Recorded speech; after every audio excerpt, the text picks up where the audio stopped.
Unveiling the Tapestry, South Africa's History. Hello and welcome to our channel. Welcome to the heart of Africa, where ancient kingdoms, colonial struggles, and modern marvels intertwine. From the cradle of humankind to the Rainbow Nation, South Africa's story is one of resilience, diversity, and transformation. Uncover the hidden depths of South Africa's past, where ancient civilizations, colonial empires, and the fight for freedom converge. Prepare to be captivated by the breathtaking beauty and turbulent history of South Africa. Witness the passage of time as we trace the evolution of South Africa from its earliest beginnings to the present day. Get ready to be amazed as we delve into the fascinating world of South African history. A journey through time, the story of South Africa. From ancient kingdoms to modern democracy, South Africa's epic tale. Join us as we embark on a journey through time, exploring the rich and complex history of South Africa. Step back in time to discover South Africa, where diverse indigenous communities first thrived. These early societies left a legacy of rich traditions and cultures. Uncover the roots of a nation that has always been a melting pot of people, ideas, and stories. European explorers arrived, bringing dramatic changes. The Dutch and British vied for control, forever altering the land and its people. Witness the birth of modern South Africa, shaped by colonization and conflict, as Europe carved out territories, leaving lasting marks on society and culture. In the face of oppression, South Africans showed remarkable resilience. Learn about key figures and movements that stood against discrimination and exploitation. The struggle for freedom and equality defined decades, culminating in the dramatic dismantling of apartheid, a victory for human rights and justice. With Nelson Mandela's release, South Africa embarked on a journey towards democracy. Relive the inspiring transformation into a diverse nation that champions reconciliation. Despite challenges, the country continues to build on its foundations, showcasing a story of hope and unity amid complexities. Unearth the untold stories and celebrate South Africa's vibrant past and promising future. Dive into this extraordinary history and delve deeper into the events that shaped a nation. History of South Africa. The prehistory and history of South Africa span nearly the entire known existence of human beings and their ancestors, some 3 million years or more, and include the wandering of small bands of hominins through the savanna, the inception of herding and farming as ways of life, and the construction of large urban centers. Through this diversity of human experience, several trends can be identified: technological and economic change, shifting systems of belief, and, in the earlier phases of humanity, the interplay between physical evolution and learned behavior. Or culture. Over much of this time frame, South Africa's past is also that of a far wider area, and only in the last few centuries has the southernmost country of Africa had a history of its own. South Africa prehistory. The earliest creatures that can be identified as ancestors of modern humans are classified as Australopithecines, precisely southern apes. The first specimen of these hominins to be found, in 1924, was the skull of a child from a quarry site at Tong in what is now the Northwest Province. Subsequently, more Australopithecine fossils were discovered in limestone caves farther northeast at Sterkfontein, Swartkrans, and Kromdraai, collectively designated a World Heritage Site in 1999, where they had originally been deposited by predators and scavengers. South Africa's prehistory has been divided into a series of phases based on broad patterns of technology. The primary distinction is between a reliance on chipped and flaked stone implements, the Stone Age, and the ability to work iron, the Iron Age.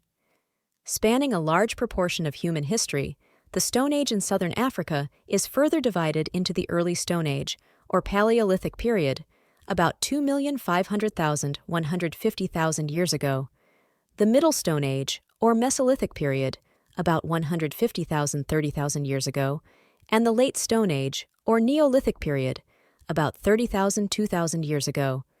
The simple stone tools found with Australopithecine fossil bones fall into the earliest part of the Early Stone Age. The Early Stone Age, most Early Stone Age sites in South Africa, can probably be connected with the hominin species known as Homo erectus. Simply modified stones, hand axes, scraping tools, and other bifacial artifacts had a wide variety of purposes. including butchering animal carcasses, scraping hides, and digging for plant foods. Most South African archaeological sites from this period are the remains of open camps, often by the sides of rivers and lakes, although some are rock shelters, such as Montague Cave in the Cape region. Change occurred slowly in the early Stone Age. For more than 1,000,000 years and over a wide geographic area, only slight differences existed in the forms of stone tools. The slow alterations in hominids' physical appearance that took place over the same time period, however, have allowed physical anthropologists to recognize new species in the genus Homo. An archaic form of H. sapiens appeared about 500,000 years ago. Important specimens belonging to this physical type have been found at Hopefield in Western Cape Province and at the Cave of Hearths in Mpumalanga Province. The Middle Stone Age. The long episode of cultural and physical evolution gave way to a period of more rapid change about 200,000 years ago. Hand axes and large bifacial stone tools were replaced by stone flakes and blades that were fashioned into scrapers, spear points, and parts for hafted, composite implements. This technological stage, now known as the Middle Stone Age, is represented by numerous sites in South Africa. Open camps and rock overhangs were used for shelter. Day-to-day debris has survived to provide some evidence of early ways of life, although plant foods have rarely been preserved. Middle Stone Age bands hunted medium-sized and large prey, including antelope and zebra, although they tended to avoid the largest and most dangerous animals, such as the elephant and the rhinoceros. They also ate seabirds and marine mammals that could be found along the shore and sometimes collected tortoises and ostrich eggs in large quantities. The rich archaeological deposits of Clayse's River mouth on the Cape Coast west of Kebra, also known as Port Elizabeth, have preserved the first known instance of shellfish being used as a food source. Clayse's River mouth has also provided important evidence for the emergence of anatomically modern humans. Some of the human skeletons from the lower levels of this site, possibly 115,000 years old, are decidedly modern in form. Fossils of comparable age have been excavated at Border Cave, in the mountainous region between KwaZulu-Natal Province and Eswatini. The remains of plant foods have been well preserved at such sites as Melkhoutboom Cave, De Hangen, and Diepkloof in the Cape region. Animals were trapped and hunted with spears and arrows on which were mounted well-crafted stone blades. Bands moved with the seasons as they followed game into higher lands in the spring and early summer months, when plant foods could also be found. When available, rock overhangs became shelters, otherwise, windbreaks were built. Shellfish, crayfish, seals, and seabirds were also important sources of food, as were fish caught on lines, with spears, in traps, and possibly with nets. Dating from this period are numerous engravings on rock surfaces, mostly on the interior plateau, and paintings on the walls of rock shelters in the mountainous regions, such as the Drakensberg and Cedarburg ranges. The images were made over a period of at least 25,000 years. Although scholars originally saw the South African rock art as the work of exotic foreigners such as Minoans or Phoenicians or as the product of primitive minds, they now believe that the paintings were closely associated with the work of medicine men, shamans who were involved in the well-being of the band and often worked in a state of trance. Specific representations include depictions of trance dances, metaphors for trance such as death and flight, rainmaking, and control of the movement of antelope herds. Pastoralism and early agriculture. New ways of living came to South Africa about 2,000 years ago. Until that time, human communities had survived by gathering plant foods and by hunting, trapping, and scavenging for meat, but with the introduction of agriculture, arguably the single most important event in world history, people began to make use of domesticated animals and plants. This in turn led to a slow but steady rise in population and to more complex political and religious organizations, among other things. Crops could be grown in cattle, sheep, and goats herded near permanent villages and towns in the east, where rainfall was adequate. In the more arid west, domestic livestock were kept by nomadic pastoralists, who moved over wide territories with their flocks and herds. Although the origin of nomadic pastoralism in South Africa is still obscure, linguistic evidence points to northern Botswana as a probable source. The linguistic evidence is supported by finds of sheep bones and pottery from Bambata Cave in southwestern Zimbabwe that have been dated to about 150 BC. Whether new communities moved into South Africa with their flocks and herds or whether established hunter-gatherer bands took up completely new ways of living remains unclear. In any case, the results of archaeological excavations have shown that sheep were being herded fairly extensively by the first few centuries CE in eastern and western parts of the Cape and probably in the northern Cape as well. While traces of ancient herding camps tend to be extremely rare, one of the best preserved finds is at Casteelberg, on the southwest coast near St. Helena Bay. Pastoralists there kept sheep, hunted seals and other wild animals, and gathered shellfish, repeatedly returning to the same site for some 1,500 years. Such communities were directly ancestral to the Khoikhoi herders who encountered European settlers at the Cape of Good Hope in the mid-17th century. The archaeological traces of farmers in the eastern regions of South Africa are more substantial. The earliest sites date to the 3rd century CE, although farming was probably already well established by this time.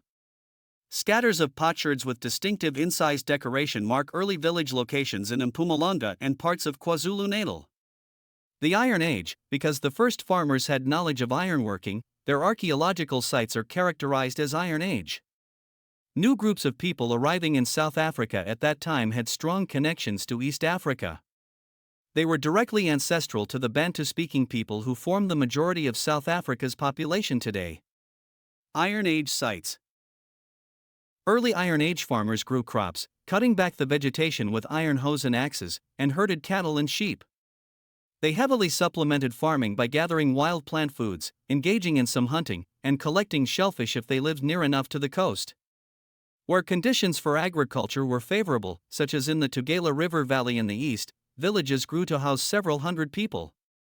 Some trade existed between groups of farmers. Evidence for specialization in salt making has been found in the northeast and with the hunter-gatherer bands that continue to occupy most parts of South Africa. Finely made life-size ceramic heads found near the city of Lydenburg, now Mashishing, in eastern South Africa and dated to the 7th century CE are all that remains of the people who once inhabited this region. Early Iron Age villages were built in low-lying areas, such as river valleys and the coastal plain, where forests and savannas facilitated shifting, slash-and-burn, agriculture. From the 11th century, however, in the period conventionally known as the Late Iron Age, farming communities began to settle the higher-lying grasslands.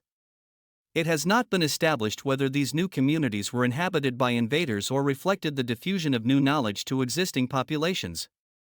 In many areas, the new communities started making different forms of pottery and built villages out of stone.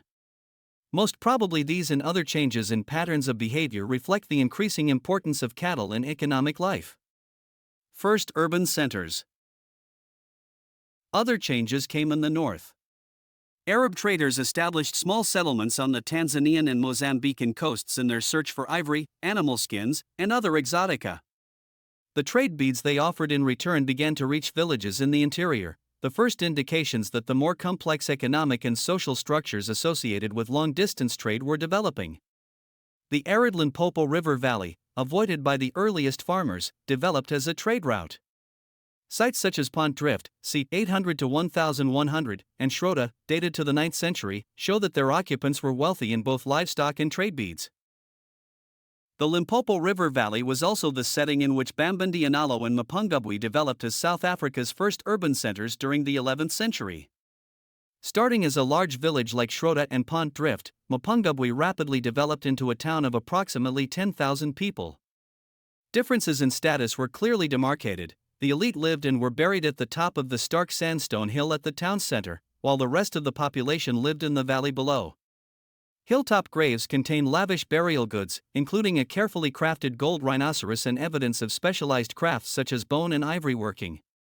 Bambindi-Analo and Mapungubwe were abandoned after the 13th century after having been occupied for several hundred years. The trade connections that the Limpopo Valley offered were taken over by Great Zimbabwe, farther to the north. Europeans in South Africa. The first Portuguese ships rounded the Cape of Good Hope in 1488, their occupants intent on gaining a share of the lucrative Arab trade with the East. Over the following century, numerous vessels made their way around the South African coast, but the only direct African contacts came with the bands of shipwreck survivors who either set up camp in the hope of rescue or tried to make their way northward to Portuguese settlements in present-day Mozambique. Both the British and the Dutch challenged the Portuguese control of the Cape Sea route from the early 17th century. The British founded a short-lived settlement at Table Bay in 1620, and in 1652 the Dutch East India Company set up a small garrison under the slopes of Table Mountain for provisioning their fleets. Settlement of the Cape Colony. The Dutch East India Company, always mindful of unnecessary expense, did not intend to establish more than a minimal presence at the southernmost part of Africa. Because farming beyond the shores of Table Bay proved necessary, however, 9 men were released from their contracts with the company and granted land along the Liesbeek River in 1657. The company made it clear that the Khoikhoi were not to be enslaved, so, beginning in that same year, slaves arrived in the Cape from West and East Africa, India, and the Malay Peninsula. By the end of the century, the imprint of Dutch colonialism in South Africa was clear, with settlers, aided by increasing numbers of slaves, growing wheat, tending vineyards, and grazing their sheep and cattle from the Cape Peninsula to the Hottentots Holland Mountains some 30 miles, 50 kilometers away. A 1707 census of the Dutch at the Cape listed 1,779 settlers owning 1,107 slaves. In the initial years of Dutch settlement at the Cape, pastoralists had readily traded with the Dutch. However, as the garrison's demand for cattle and sheep continued to increase, the Khoikhoi became more wary. The Dutch offered tobacco, alcohol, and trinkets for livestock. Numerous conflicts followed, and, beginning in 1713, many Khoikhoi communities were ravaged by smallpox. At the same time, colonial pastoralists, the Boers, also called trekboers, began to move inland beyond the Hottentots Holland Mountains with their own herds. The Khoikhoi chiefdoms were largely decimated by the end of the 18th century, their people either dead or reduced to conditions close to serfdom on colonial farms. The San, small bands of hunter-gatherers, fared no better. Pushed back into marginal areas, they were forced to live by cattle raiding, justifying in colonial eyes their systematic eradication. The men were slaughtered, and the women and children were taken into servitude. The trekboers constantly sought new land, and they and their families spread northeast as well as north, into the grasslands that long had been occupied by African farmers. For many generations these farmers had lived in settlements concentrated along the low ridges that break the monotony of the interior plateau. While it is difficult to make population estimates, it is thought that some of the larger villages could have housed several hundred people. Cattle were held in elaborately built stone enclosures, the ruins of which survive today across a large part of Free State Province and in the higher areas north of the Vaal River. Extensive exchange networks brought iron for hoes and spears from specialized manufacturing centers in the Mpumalanga Lowveld and the deep river gorges of KwaZulu-Natal. Thus, by the closing decades of the 18th century, South Africa had fallen into 2 broad regions, West and East. Colonial settlement dominated the West, including the winter rainfall region around the Cape of Good Hope, the coastal hinterland northward toward the present-day border with Namibia, and the dry lands of the interior. Trekboers took increasingly more land from the Khoikhoi and from remnant hunter-gatherer communities, who were killed, or forced into marginal areas, or became laborers tied to the farms of their new overlords. Indigenous farmers controlled both the coastal and valley lowlands and the highveld of the interior in the east, where summer rainfall and good grazing made mixed farming economies possible. Cape Town was developing into South Africa's major urban center, although it took many years for it to equal the size that Mapungubwe had attained some 5 centuries earlier. The initial grid of streets had been expanded and linked the company's garden to the new fortress that overlooked Table Bay. Houses featuring flat roofs, ornate pediments, and symmetrical facades sheltered officials, merchants, and visitors en route between Europe and the East. A governor and council administered the town and colony. While the economy was in principle directed by the interests of the Dutch East India Company, in practice corruption and illegal trading were dominant forces. Both the town and the colony existed in large part because of slaves, who by now outnumbered their owners. Julian R.D. Copying. Growth of the colonial economy. From 1770 to 1870 the region became more fully integrated into the world capitalist economy. Trekboers, who were weakly controlled by the Dutch East India Company, advanced across the semi-desert Karoo of the Central Cape and collided with African agricultural peoples along a line running from the lower Vaal and Middle Orange River valleys to the sea around the Gamtoos River, west of modern Kebera. These agriculture-based African societies proved resilient but, even at their height in the 1860s, were unable to unite completely enough to expel the Europeans. The decisive moment for the colony occurred in 1806 when Britain seized Cape Colony during the Napoleonic Wars. Initially, the colony's importance was related to its function as a strategic base to protect Britain's developing empire in India. In the next few years, however, it also served as a market, a source of raw materials, and an outlet for emigration from Britain. African societies after the 1760s were increasingly affected by ivory and slave traders operating from Delagoa Bay, in Hambane, and the lower Zambezi River in the northeast, as well as by traders and raiders based in the Cape to the south. In response to these invasions, the farming communities created a number of sister states different in structure, scale, and military capacity from anything that had existed before.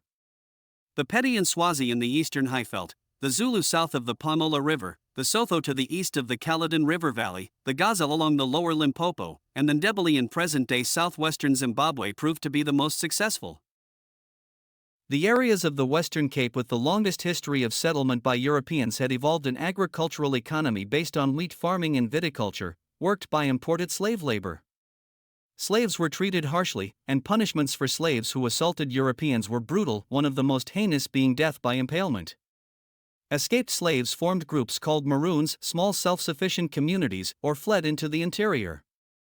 Because slave birth rates were low and settler numbers were increasing, in the 1780s the Dutch stepped up the enforcement of surviving Khoi to help run their farms.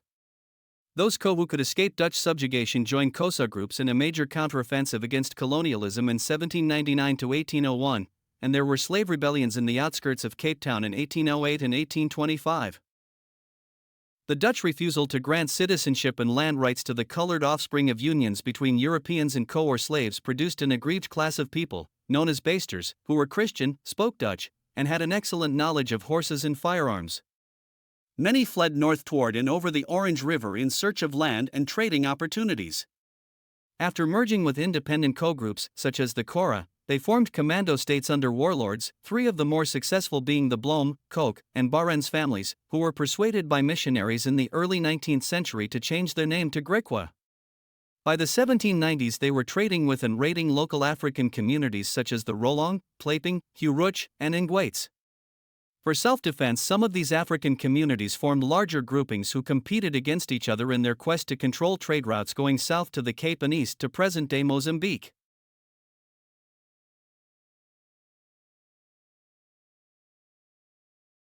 The Portuguese, and also some British, French, Americans, and Arabs, traded beads, brass, cloth, alcohol, and firearms along the southeast coast in return for ivory, slaves, cattle, gold, wax, and skins.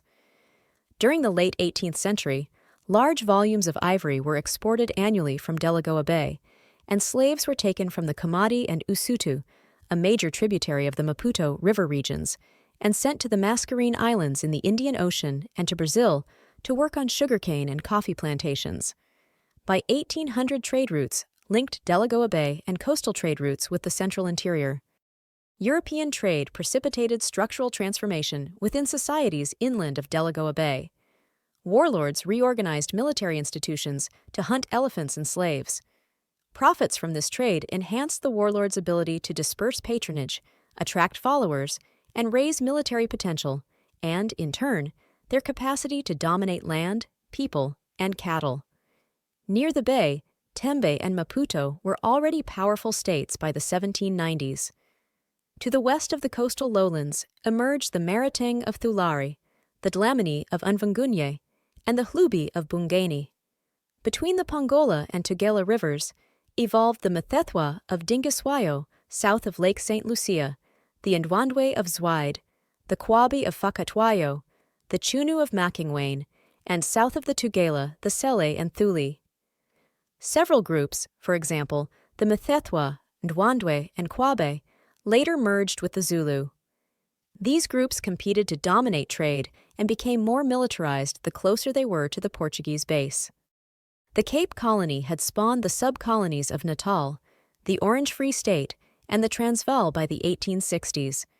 European settlement advanced to the edges of the Kalahari region in the west, the Drakensberg and Natal coast in the east, and the Setsfly and mosquito-ridden Lowveld along the Limpopo River Valley in the northeast. Armed clashes erupted over land and cattle, such as those between the Boers and various Xhosa groups in the southeast beginning in the 1780s, and Africans lost most of their land and were henceforth forced to work for the settlers. The population of European settlers increased from some 20,000 in the 1780s to about 300,000 in the late 1860s. Although it is difficult to accurately estimate the African population, it probably numbered somewhere between 2 and 4 million. Increased European presence. See 1810-35. British occupation of the Cape. When Great Britain went to war with France in 1793, both countries tried to capture the Cape so as to control the important sea route to the east. The British occupied the Cape in 1795, ending the Dutch East India Company's role in the region. Although the British relinquished the colony to the Dutch in the Treaty of Amiens, 1802, they re-annexed it in 1806 after the start of the Napoleonic Wars. The Cape became a vital base for Britain prior to the opening of the Suez Canal in 1869, and the Cape's economy was meshed with that of Britain. To protect the developing economy there, Cape wines were given preferential access to the British market until the mid-1820s.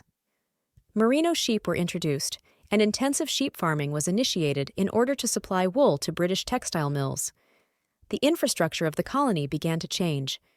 English replaced Dutch as the language of administration, the British pound sterling replaced the Dutch riksdollar, and newspaper publishing began in Cape Town in 1824.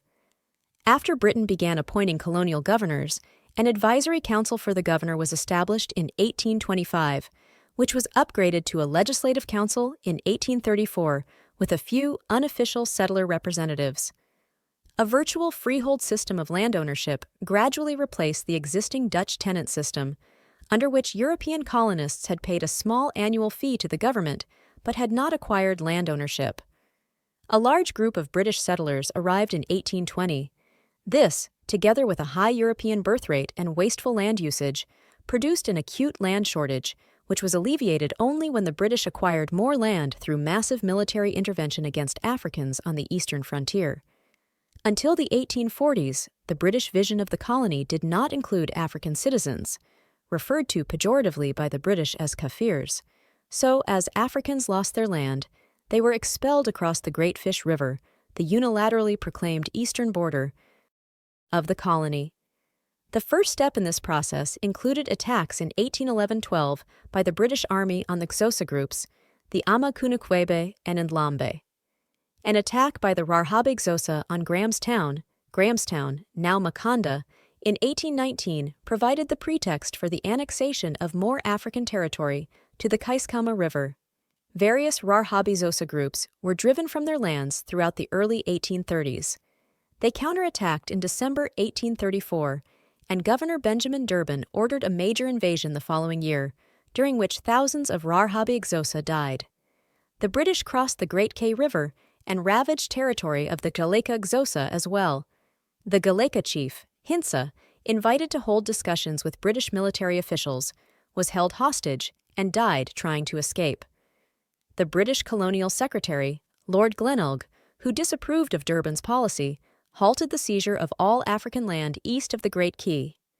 Durbin's initial attempt to rule conquered Africans with European magistrates and soldiers was overturned by Glenelg. Instead, for a time, Africans east of the Khoikhoi retained their autonomy and dealt with the colony through diplomatic agents. The British had chronic difficulties procuring enough labor to build towns and develop new farms. Indeed, though Britain abolished its slave trade in 1807 and pressured other countries to do the same, the British in southern Africa continued to import some slaves into the Cape after that date, but in numbers insufficient to alleviate the labor problem. A ban in 1809 on Africans crossing into the Cape aggravated the labor shortage, and so the British, like the Dutch before them, made the coast serfs through the Caledon, 1809, and Craddock, 1812 codes. Anglo-Boer commandos provided another source of African labor by illegally capturing San women and children. Many of the men were killed, as well as Africans from across the eastern frontier. Griqua-raiding states led by Andries Waterboer, Adam Kok, and Barons captured more Africans from among people such as the Huruchi, Rolong, and Quena. Other people, such as those known as the Mantatees, were forced to become farm workers, mainly in the Eastern Cape. European farmers also raided for labor north of the Orange River.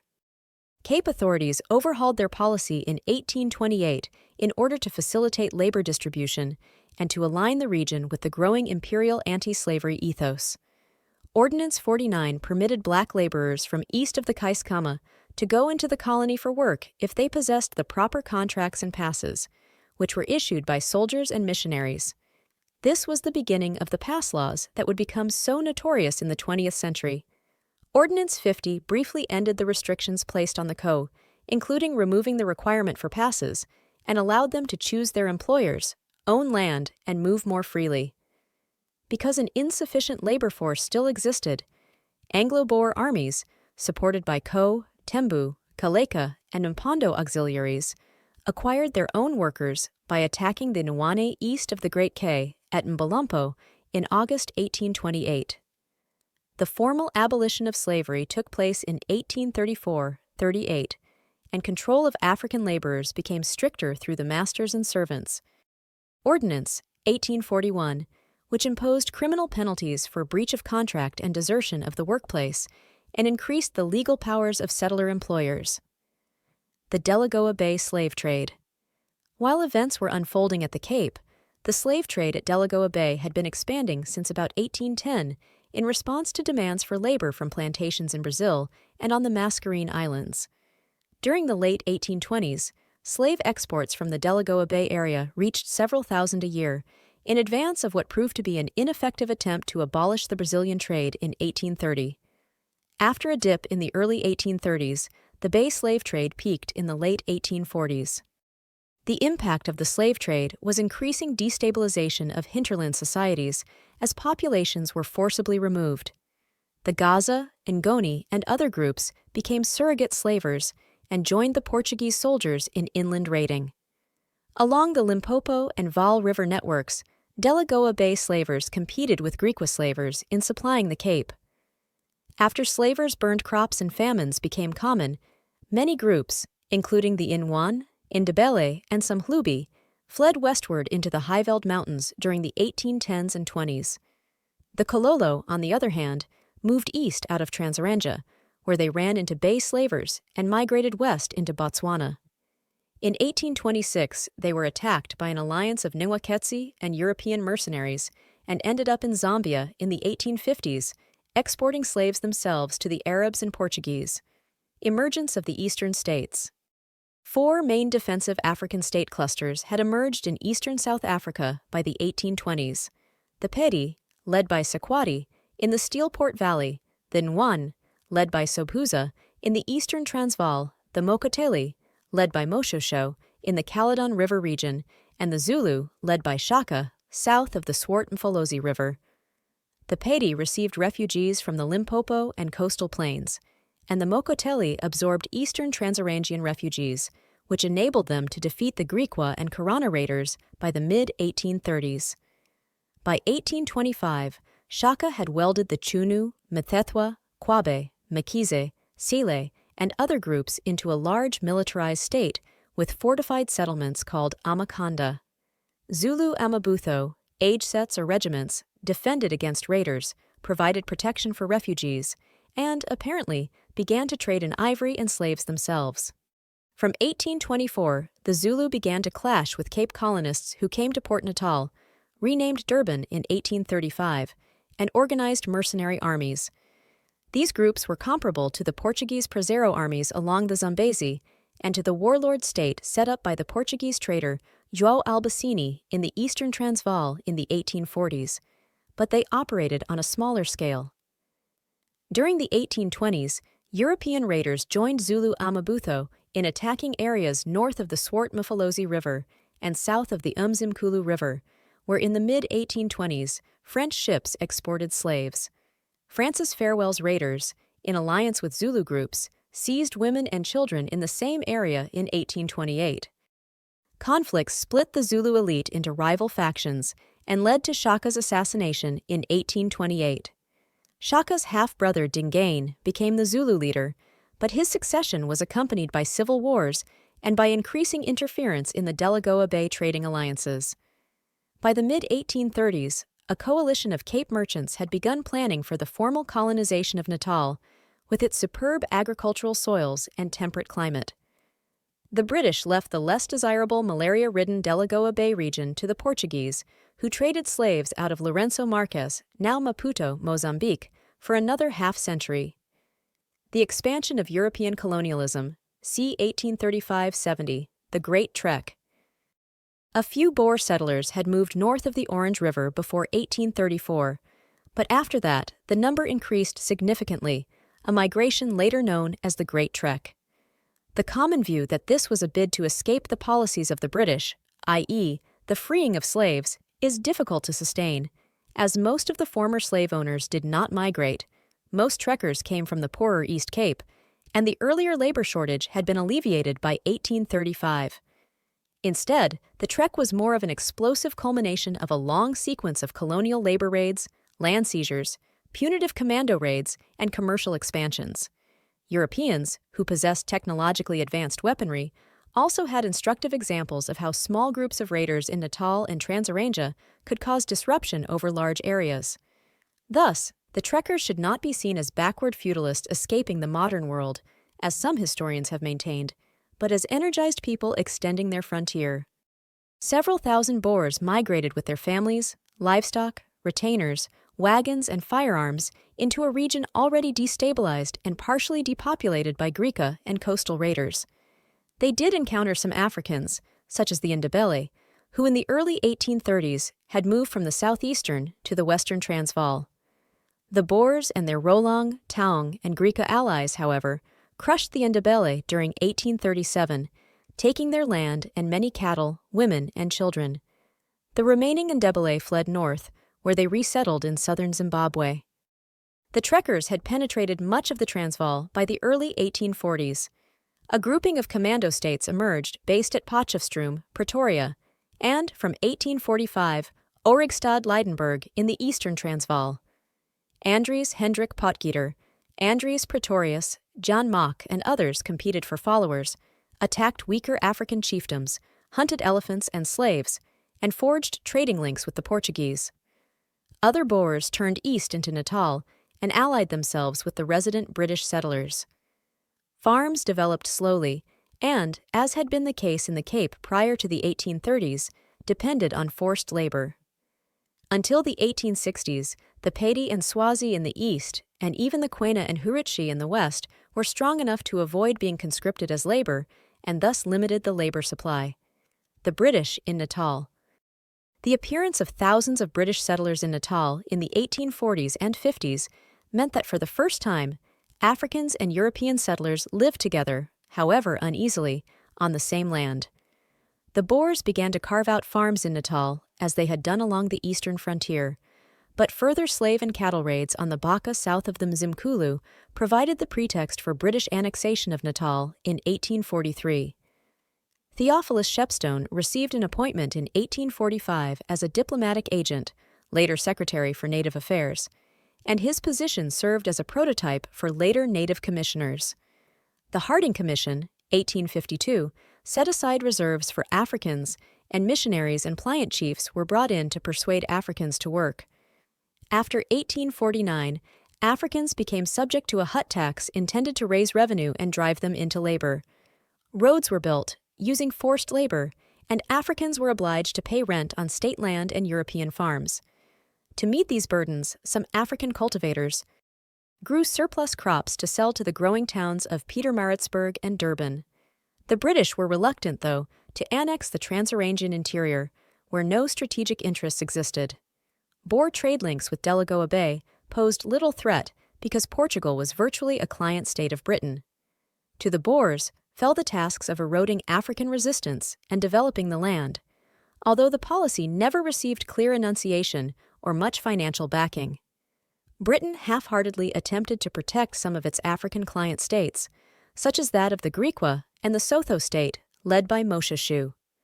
However, after further fighting with the Rarhabe Xhosa on the eastern frontier in 1846, Governor Colonel Harry Smith finally annexed over the next 2 years not only the region between the Great Fish and the Great Key Rivers, establishing British Kaffraria, but also a large area between the Orange and Vaal Rivers, thus establishing the Orange River sovereignty.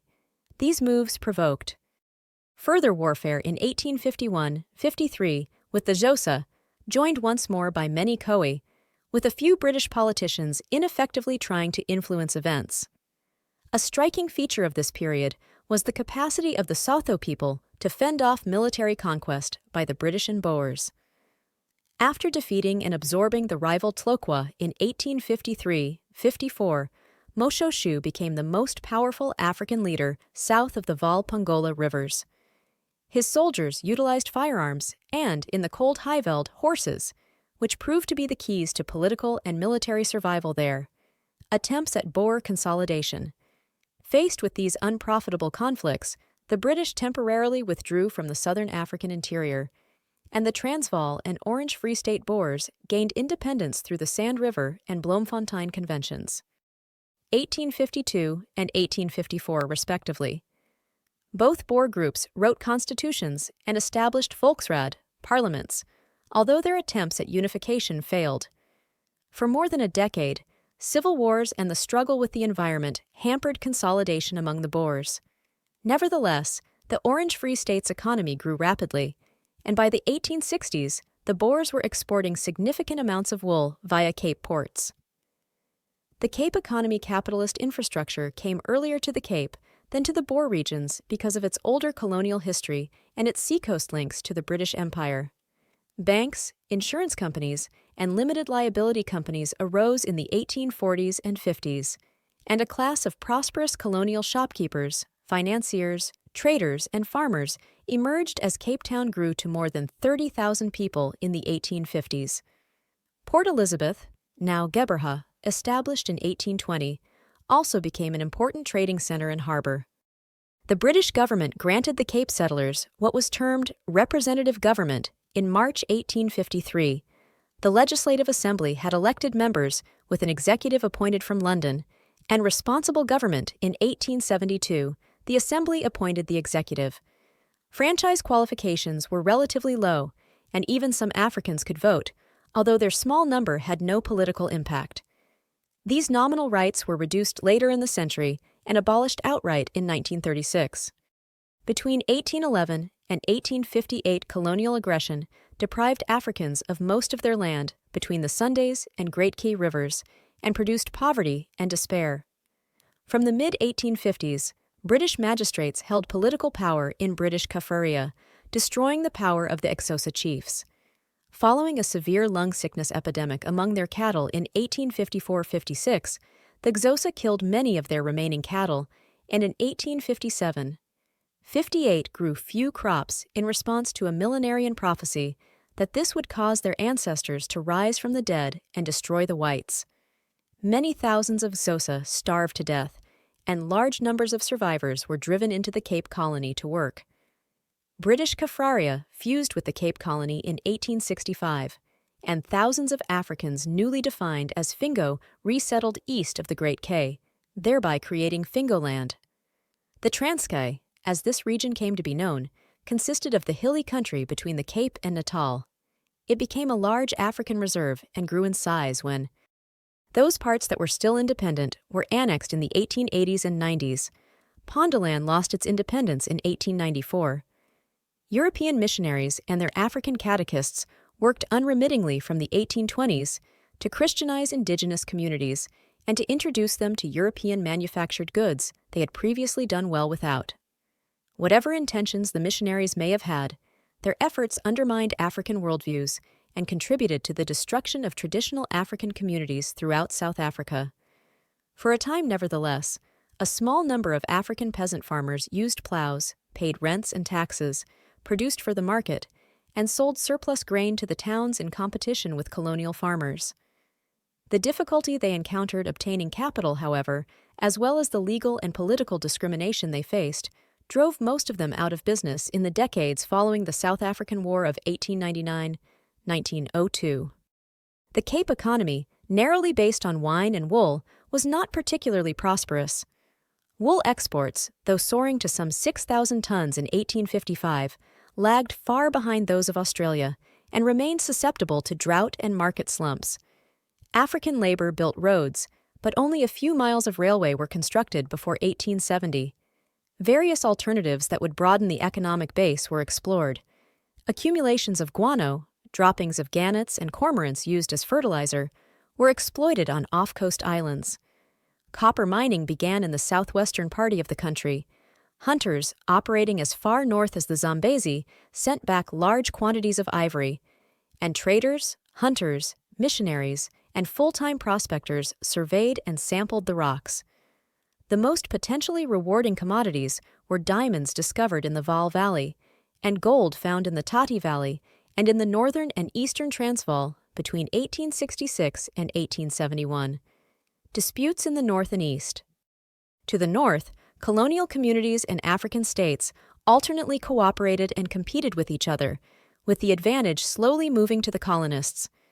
The Swazi and Gaza supplied slaves both to the Transvaal Boers and to the Portuguese. During the 1850s, the Swazi overran much of the Lowveld, where they absorbed many groups and exchanged captured children for firearms and horses with the Transvaal settlers. After the death of Soshangani, leader of the Gaza state, in 1856, a Gaza civil war broke out that also involved the Swazi, Boers, and Portuguese. After the Swazi gained control of land almost to Maputo in 1864, the Gaza, under the victorious Mazila, migrated northward into the Buzi River area of present-day eastern Zimbabwe. Farther south, the Zulu competed with the Swazi and the Boers to dominate the Pongola and Ingwavuma valleys, and with the Boers to control the Buffalo Mazinyathi River area. The colonial administrator, Theophilus Shepstone, interfered not only in Zulu politics, but also in Ndebele's succession dispute, 1869-72, attempting to oust the eventual leader, Lobengula, in favor of a pretender. Marthinus Pretorius, the Transvaal leader, annexed huge areas, at least on paper. To the irritation of settler farmers and plantation owners, few Zulu went south to work in Natal. Instead, a supply of Mozambican indentured laborers, some of them forced, entered the region. This eventually evolved into a steady flow of migrant workers in the following decades, but because not enough labor appeared initially in the early 1860s, indentured laborers from India were brought in to work on the new sugar plantations. The Sotho continued their tenacious hold on their lands along the Caledon River, and for a time supplied the Boers of the Orange Free State with grain and cattle. The Sotho mobilized a force of 10,000 and defeated the Boers in 1858. The Boers, however, coveted the fertile Caledon Valley and defeated the Sotho 8 years later after the Boers regained their unity. The Sotho were forced to sign the Treaty of Thaba Bosiu, 1866, and only British annexation of Sotho territory in 1868 prevented their complete collapse. The Zulu after Shaka. The Zulu, although initially successful at repelling the Europeans, were, like the Ndebele, eventually overpowered by them in clashes such as the Battle of Blood, Anikum River, in 1838. Boer attacks on the Zulu between 1838 and 1839 precipitated a Zulu civil war between Dingaane and Mpande. The latter allied himself with the Boer invaders and so split the kingdom. Between 1839 and 1840, the Boers seized large parts of the Zulu kingdom, including the area between the Tugela and the Swart Mfolozi. When the British in turn evicted the Boers and annexed Natal in 1843, the southern region to the Tugela was restored to the Zulu. Mpande reigned 1840-72, a formidable ruler, controlled territory between the Tugela in the south and, roughly, the Pongolo in the north, boundaries that were not seriously disturbed until 1879. In 1856, the primary conflict in the Zulu Civil War, the Battle of Nondakusuka on the lower Tugela River, close to the sea, elevated Mpande's younger son, Cetshwayo, over Mpande's older son, Imbuyazi. Although Cetshwayo formally became ruler of Zululand only upon his father's death in 1872, he had in fact effectively ruled the kingdom since the early 1860s. By the late 1870s, colonial officials had identified the Zulu kingdom as a major obstacle to confederation, and in January 1879, British and colonial troops invaded Zululand, see Anglo-Zulu War. During his rule, Mpande had expanded Zulu military capacity, and Cetshwayo used this effectively against the British invaders at Isandlwana in 1879. The annihilation of a large British force at Isandlwana slowed the invasion, but imperial firepower ultimately prevailed. See Battles of Isandlwana and Rorke's Drift. For the Zulu, political dismemberment followed military defeat. British divide-and-rule policies precipitated another civil war in 1883, and Zululand was annexed in 1887. The decline of the African states. As the 1860s came to an end, the great African states began to weaken. Not only did many important African leaders die during this period, Soshangane in 1858, Sekwati of the Pedi in 1861, Mzwadi in 1865, Mzilikazi in 1868, Moshoeshoe in 1870, and Mpande in 1872. But increasingly, Europeans were determined to exploit Africans as a source of labor and to acquire the last large fertile areas controlled by them. Colonial troops tipped the balance decisively against societies that had previously withstood attempts to bring them under the settlers' control. A century of military conflict on the Cape frontier ended with the Cape Exosa War of 1877-78, see Cape Frontier Wars. Between 1878 and 1881, the Cape Colony defeated rebellions in Griqualand West, the Transkei, and Basutoland. Sir Bartle Frere, Governor of the Cape and High Commissioner for Southern Africa from March 1877, rapidly decided that independent African kingdoms had to be tamed in order to facilitate political and economic integration of the region. Governor George Grey had already proposed a federated South Africa in 1858, and in the late 1860s, the discovery of gold and diamonds reactivated this idea. The annexation of Basutoland in 1868 began a series of movements toward consolidation that included the British seizure of the diamond fields from the competing Griqua, Tlhaping, and Boers in 1871, the Kate Award, Colonial Secretary Lord Carnarvon's more determined federation plan of 1875, Shepstone's invasion of the Transvaal in 1877, and the British invasions of Zululand and Pedaland in 1879. British troops also took part in an 1879 campaign that crushed petty military power in the northern Transvaal. With the collapse of Zulu resistance in the 1880s, the invasions of the Gaza and Ndebele kingdoms in 1893-96, and the crushing of Venda resistance in 1898, by 1900, no autonomous African societies remained in the region. Julian R.D. Cobbing, Diamonds, Gold, and Imperialist Intervention, 1870-1902.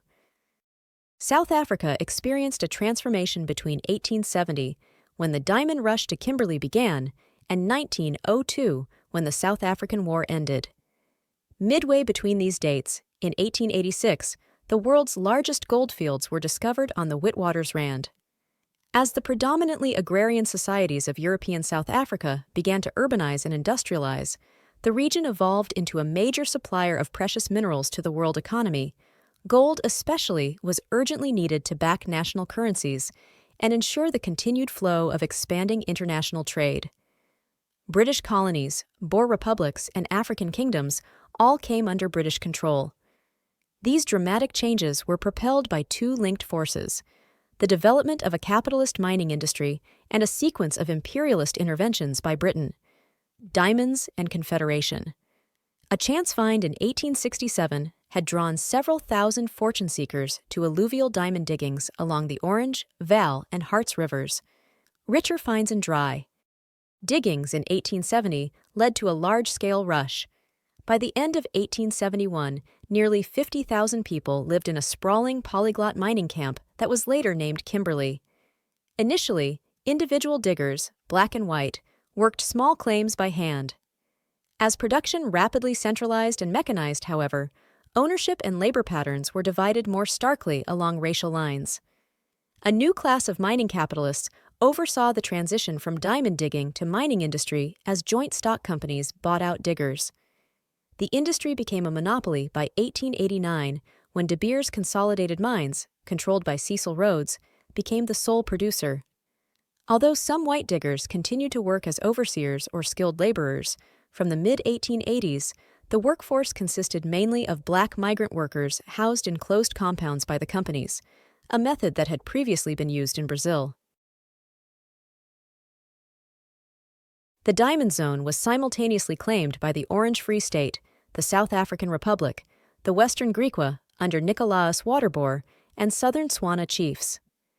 At a special hearing in October 1871, Robert W. Keat, then Lieutenant Governor of Natal, found in favor of Waterboer, but the British persuaded him to request protection against his Boer rivals, and the area was annexed as Griqualand West. The annexation of the diamond fields signaled a more progressive British policy under a Liberal ministry, but fell short of the ambitious Confederation policy pursued by Lord Carnarvon, the colonial secretary in Benjamin Disraeli's 1874 Conservative government. He sought to unite the republics and colonies into a self-governing federation in the British Empire, a concept inspired by Theophilus Shepstone, who, as Secretary for Native Affairs in Natal, urged a coherent regional policy with regard to African labor and administration. Carnarvon concentrated at first on persuading the Cape and the Free State to accept federation, but a conference in London in August 1876 revealed how unreceptive these parties were to the proposal. With his southern gambit frustrated, Carnarvon embarked on a northern strategy. The South African Republic, Transvaal, virtually bankrupt, had suffered military humiliation at the hands of the petty, and support for President Thomas F. Burgers had declined because of this. Carnarvon commissioned Shepstone to annex the Transvaal, and, after encountering only token resistance at the beginning of 1877, he proclaimed it a British colony a few months later. The new possession proved difficult to administer as empty coffers and insensitivity to Afrikaner resentments led to a clash over tax payments, and, under a triumvirate of Paul Kruger, Piet Joubert, and Marthinus Wessel Pretorius, the Transvaal Boers opted to fight for independence. British defeats, especially at Majuba in 1881, ended British insistence on the concept of confederation. By the London Convention of 1884, Republican self-government was restored, subject to an imprecise British suzerainty over external relations. Afrikaner and African politics in the Cape, as the diamond discoveries created more revenue that could be used to build railways and public works. Although by this time some 2/3 of the settler population spoke Dutch or Afrikaans, political power rested largely with an English-speaking elite of merchants, lawyers, and landholders. The conflict between Afrikaners and English speakers led to the establishment of the Afrikaner Bond in 1879. The bond initially represented poorer farmers and espoused an anti-British Pan-Africanism in the Cape and beyond.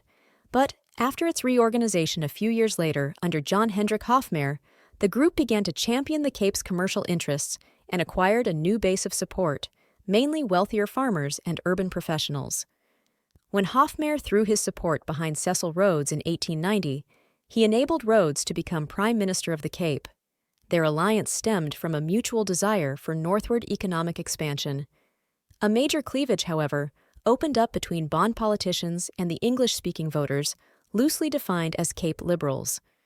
The latter, particularly those in constituencies in the Eastern Cape that had a significant percentage of black male voters, were tactically friendly to the small enfranchised stratum of fairly prosperous black peasants, whereas the Bond and most English-speaking white voters were hostile toward the black farmers growing cash crops and pursued more restrictive franchise qualifications.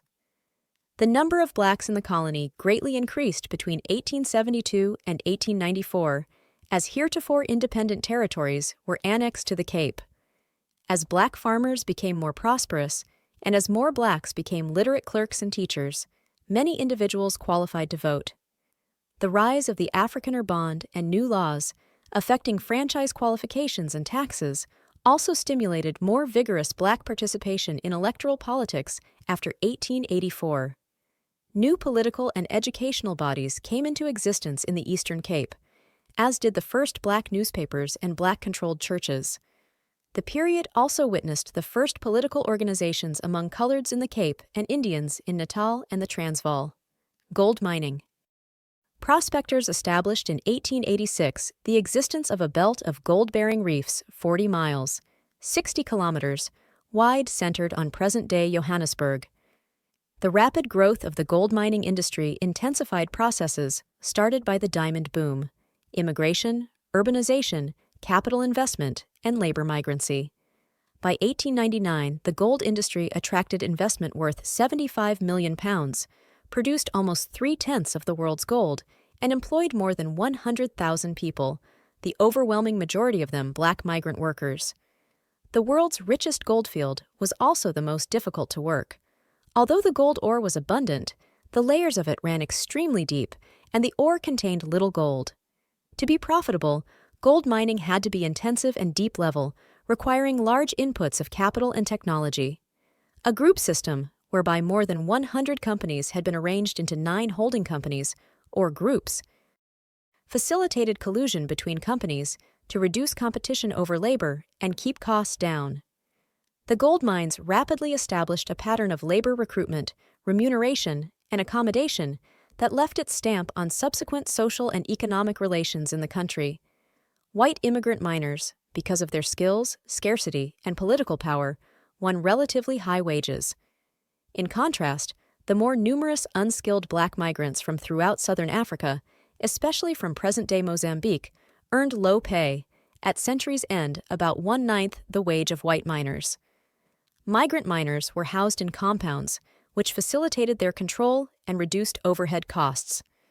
The road to war. Even before the discovery of gold, the South African interior was an arena of tension and competition.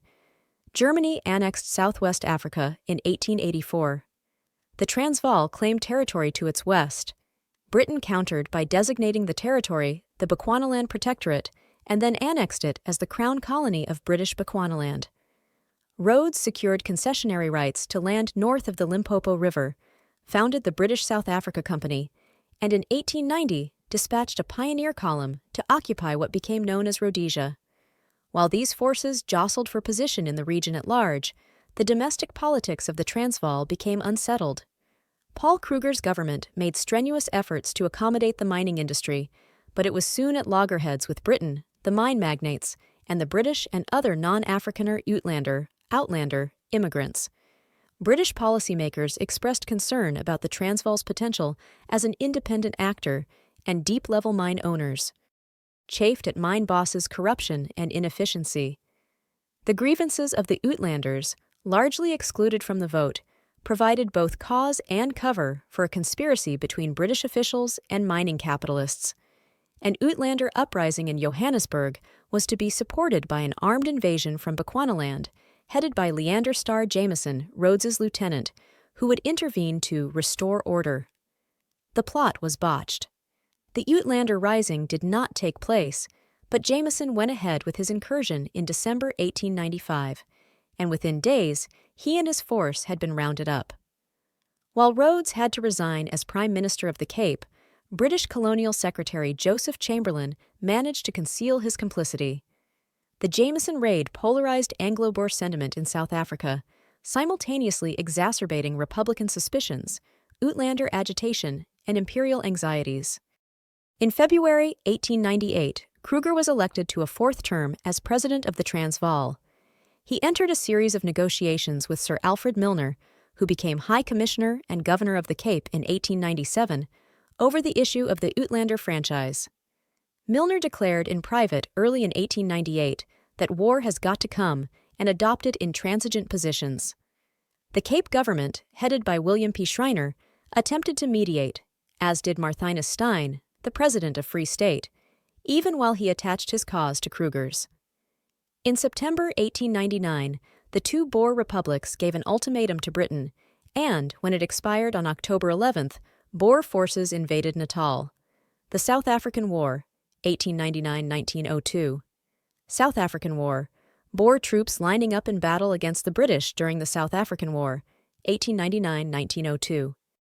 While the government of Lord Salisbury in Britain went to war to secure its hegemony in southern Africa, the Boer republics did so to preserve their independence. The expensive and brutal colonial war lasted 2.5 years and pitted almost 500,000 imperial troops against 87,000 Republican burghers, Cape rebels, and foreign volunteers. The numerical weakness of the Boers was offset by their familiarity with the terrain, support from the Afrikaner populace, and the poor leadership and dated tactics of the British command. Although often styled a white man's war, both sides used blacks extensively as labor, and at least 10,000 blacks fought for the British. Boer Siege of Ladysmith. The Boer Siege of Ladysmith, now Mnambithi, 1900, during the South African War, 1899–1902. In the first phase of the war, Boer armies took the offensive and punished British forces at Colenso, Stormberg, and Magersfontein in December 1899, Black Week. During 1900, Britain rushed reinforcements to the front, relieved sieges at Ladysmith, now Mnambithi, Kimberley, and Mafeking, and took Bloemfontein, Johannesburg, and Pretoria. In the third phase, Boer commandos avoided conventional engagements in favor of guerrilla warfare. The British commander, Lord Kitchener, devised a scorched earth policy against the commandos and the rural population supporting them, in which he destroyed arms, blockaded the countryside, and placed the civilian population in concentration camps. Some 25,000 Afrikaner women and children died of disease and malnutrition in these camps, while 14,000 blacks died in separate camps. In Britain, the Liberal opposition vehemently objected to the government's methods for winning the war. Boer forces, which at the end consisted of about 20,000 exhausted and demoralized troops, sued for peace in May 1902. The Treaty of Vereeniging reflected the conclusive military victory of British power, but made a crucial concession. It promised that the question of granting the to natives blacks would be addressed only after self-government had been restored to the former Boer republics. The treaty thus allowed the white minority to decide the political fate of the black majority. Reconstruction, Union, and Segregation, 1902–1929. The Union of South Africa was born on May 31, 1910, created by a constitutional convention in Durban in 1908, and an Act of the British Parliament, 1909. The infant state owed its conception to centralizing and modernizing forces generated by mineral discoveries, and its character was shaped by 8 years of Reconstruction between 1902 and 1910. During that period, efficient administrative structures were created, and a relationship developed between Afrikaner politicians and mining capitalists that consolidated the economic dominance of gold. Reconstruction also ensured that settler minorities would prevail over the black majority. Black societies were policed and taxed more effectively, and the new constitution excluded blacks from political power. Racial segregation was further developed through policies proposed during Reconstruction and solidified after 1910. Both Afrikaner and black nationalism utilized new political vehicles. Syndicalist white workers and Afrikaner Republican diehards fought against employers and government, their clashes culminating in the Rand Revolt of 1922. Black protests against the new order ranged from genteel lobbying and passive resistance to armed rural revolt, strikes, and mass mobilization. Milner and Reconstruction. High Commissioner Milner transferred his headquarters from Cape Town to Pretoria in 1902. The move symbolized the centrality of the Transvaal to his mission of constructing a new order in South Africa. When Milner departed in 1905, his vision of a country politically dominated by English-speaking whites had failed. Schemes to flood the rural Transvaal with British settlers yielded only a trickle, and, worse yet, compulsory Anglicization of education only intensified feelings of Afrikaner nationalism. Opposition to Milnerism defined the emergent political groups led by former Boer generals Louis Botha, Jan Smuts, and JBM, Barry Hertzog. Milner had hoped to withhold self-rule from whites in South Africa until there are 3 men of British race to 2 of Dutch. But when Henry Campbell Bannerman's Liberal ministry granted responsible government to the former republics in 1907, Afrikaner parties won elections in the Transvaal. Yet, if Milner's political design failed to take shape, he did largely realize his blueprint for economic and social engineering. Served by a group of hand-picked young administrators, he made economic recovery a priority because it was imperative to restore the mines to profitability. He lowered rail rates and tariffs on imports and abolished the expensive concessions granted by the Kruger regime. Milner also made strenuous efforts to ensure cheap labor to the mines.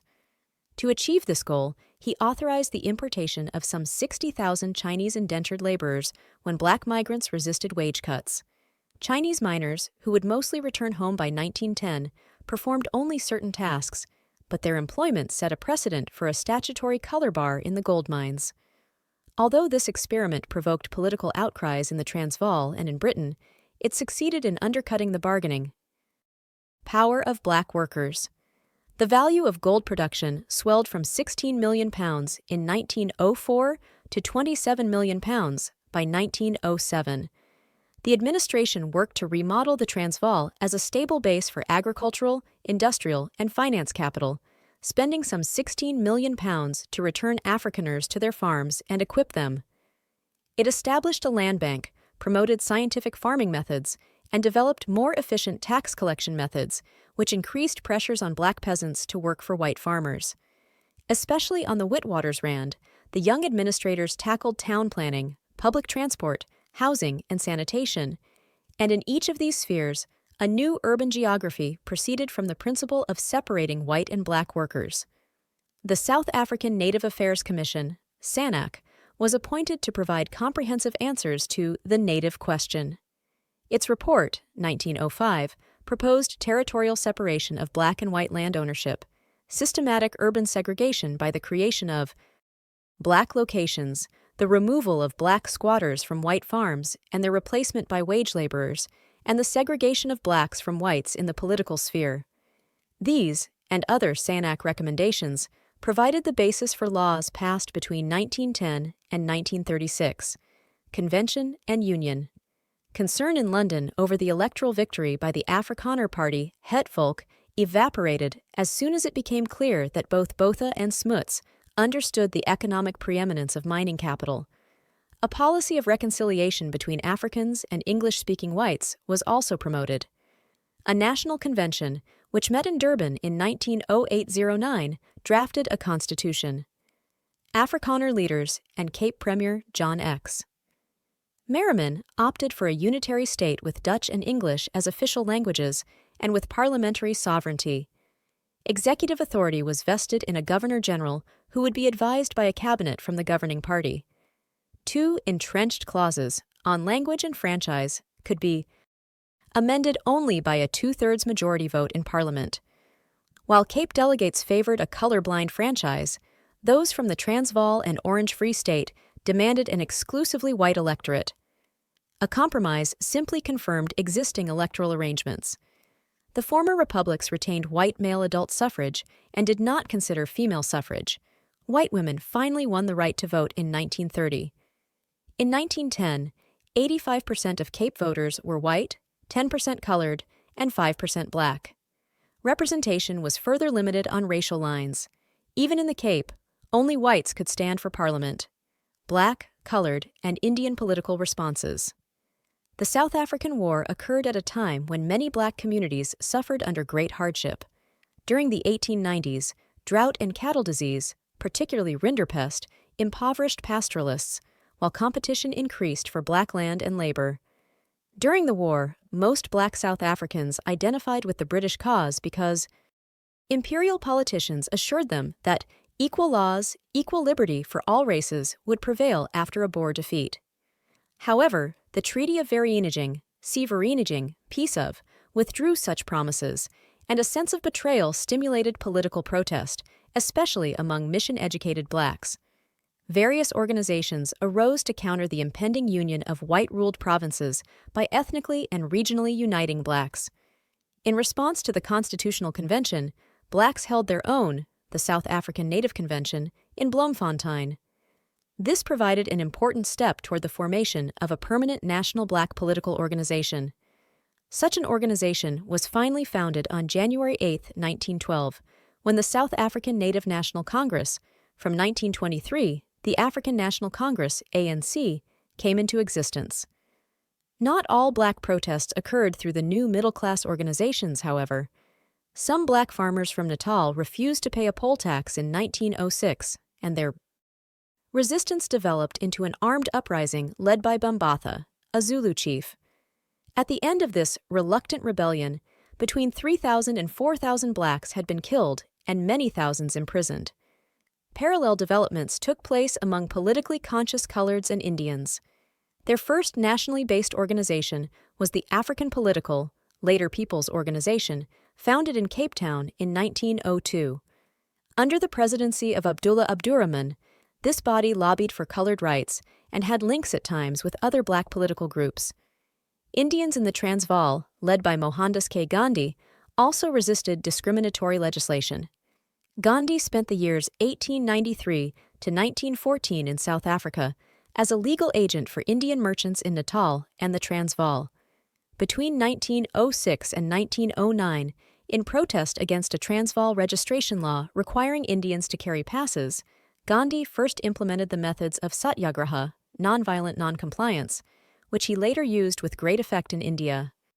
Union and disunity. Supported by the majority party in each province and by the British government, Louis Botha formed the first Union government in May 1910. The Botha administration entered a period of continuous change and violent conflict as tensions arose from issues left unresolved by the Constitution, from rapid but uneven economic growth, and from the legacy of conquest and dispossession of the indigenous peoples. One source of conflict was the relationship between employers and organized white workers. The Chamber of Mines and Miners' trade unions on the Witwatersrand engaged in combat for a decade and a half. Whenever violent confrontations flared up, as they did in 1907, 1913, and 1914, the government deployed troops to end the strikes. White workers suspended strike action during World War I, but militancy returned in 1919, this time fueled by inflation. The Chamber of Mines announced in December 1921 that because of rising costs and a falling gold price, it planned on replacing semi-skilled white workers with lower-paid blacks.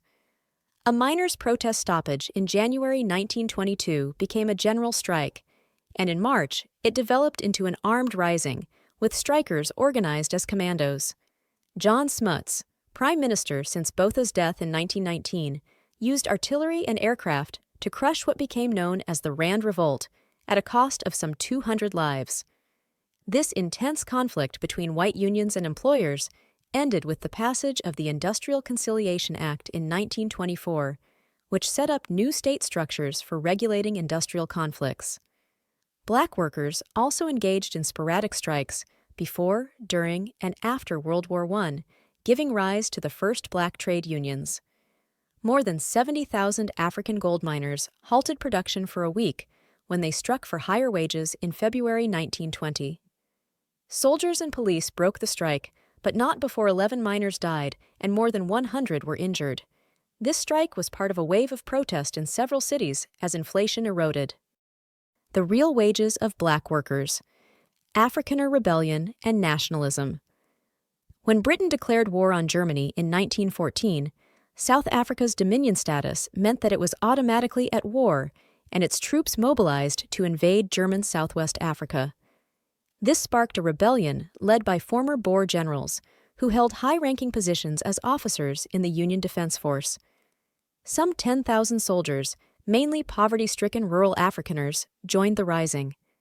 The government used 32,000 troops to suppress it, and more than 300 men lost their lives in the fighting. The rebellion, though, was an atypical episode in the rise of Afrikaner nationalism as a political force. More telling responses came from those Afrikaners who had been profoundly affected by economic change, war, and Reconstruction. After 1902, thousands of landless families streamed into the cities, indicating the extent to which the pre-war rural social order had crumbled. One response to the threat of further disintegration was a second language movement spearheaded by teachers, clergymen, journalists, and lawyers who felt deeply threatened by the cultural dominance of English speakers. It succeeded in its immediate aim when Afrikaans replaced Dutch as an official language in 1925.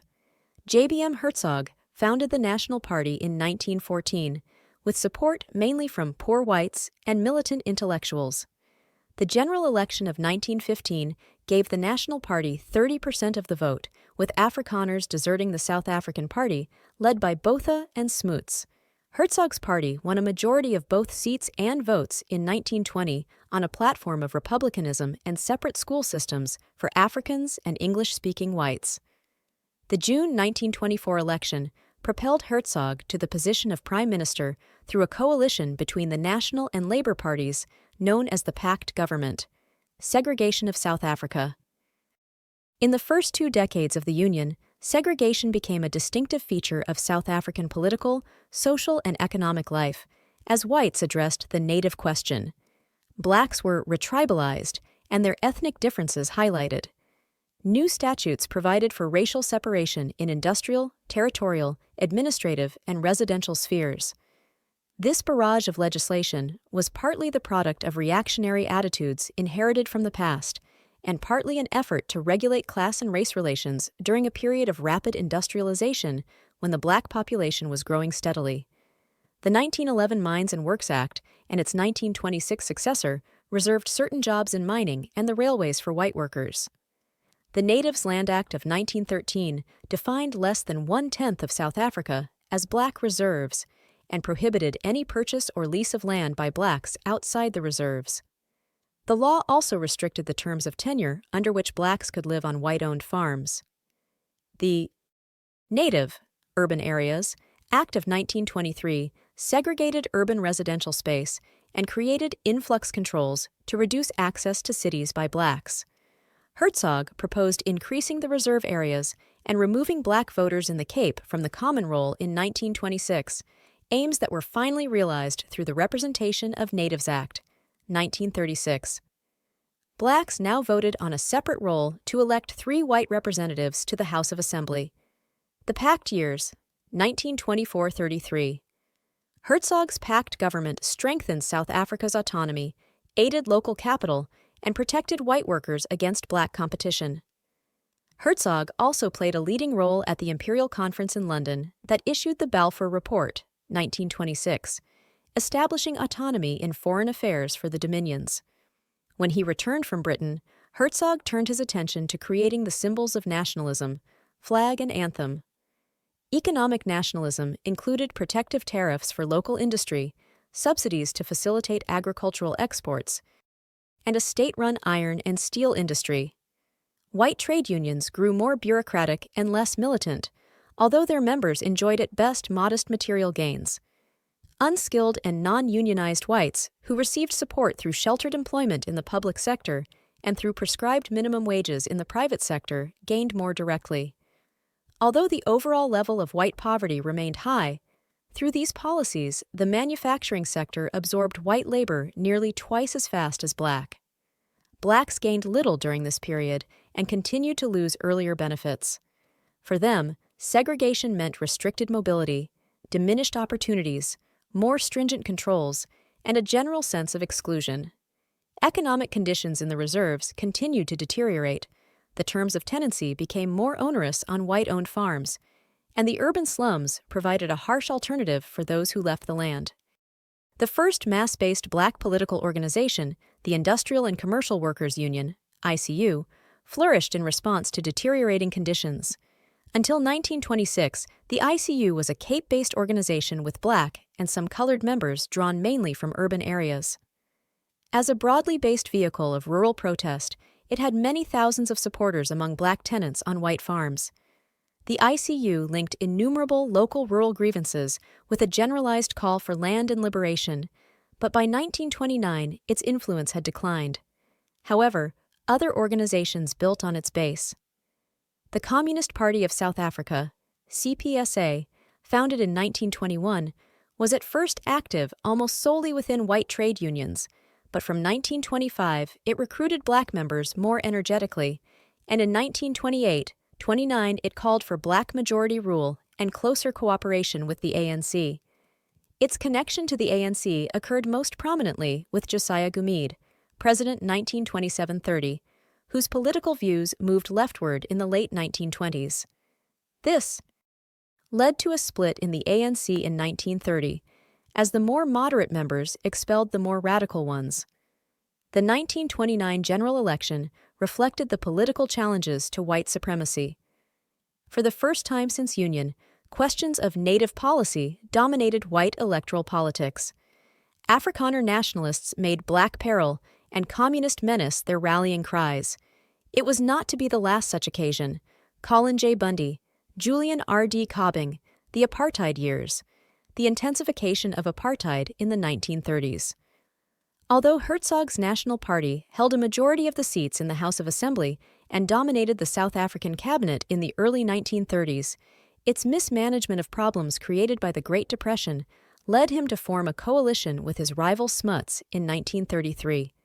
Smuts was the leader of the South African Party, whose support came from the major industrialists and which was the party of most of the English-speaking whites, who made up less than half of the white population.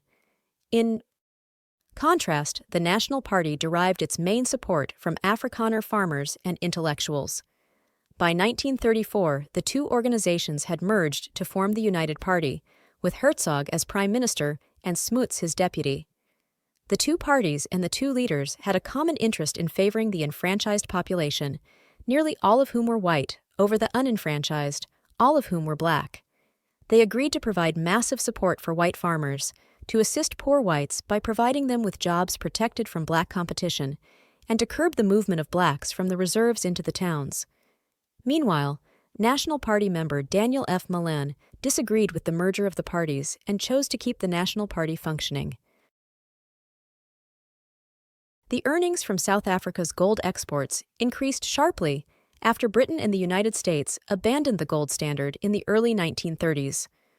White farmers prospered, new secondary industries were established, and South Africans of all races continued to flock to the towns. South Africa changed from a predominantly rural country that exported raw materials and imported manufactured consumer goods into a country with a diverse economy. Although the standard of living for most whites improved greatly from this expansion, the lives of coloreds, blacks, and Indians were hardly affected. The government did add some land to the reserves in 1936, but it never exceeded 13% of the area of the country. Until the end of apartheid, almost 9/10 of South Africa, including the best land for agriculture and the bulk of the mineral deposits, belonged exclusively to whites. Unsurprisingly, conditions on the native reserves became progressively worse through overpopulation and soil erosion.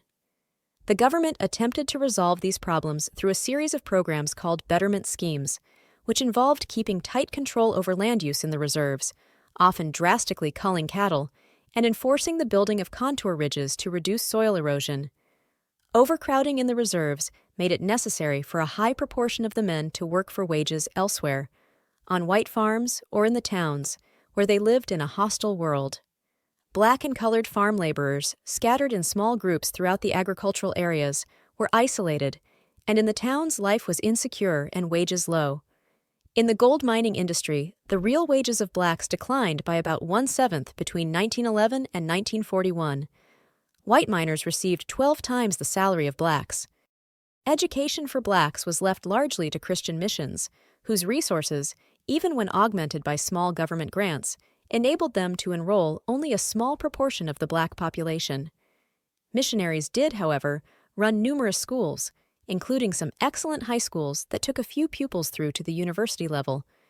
And missionaries were the dominant influence at the South African Native College at Fort Hare, founded 1916, which included degree courses. These institutions educated a small but increasing number of blacks, who secured teaching jobs and positions in the lower reaches of the civil service or functioned as clergy, especially in the independent churches that had broken away from mainstream white churches. Educated blacks were frustrated by the fact that whites did not treat them as equals, and some of them took part in opposition politics in the ANC. However, the ANC and two parallel movements, the African Political Organization, a colored group, and the South African Indian Congress, had little popular support and exerted little influence during this period.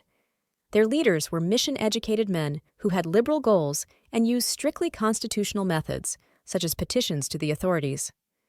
The radical African ICU had collapsed by 1930, and the CPSA made little headway among blacks. World War II.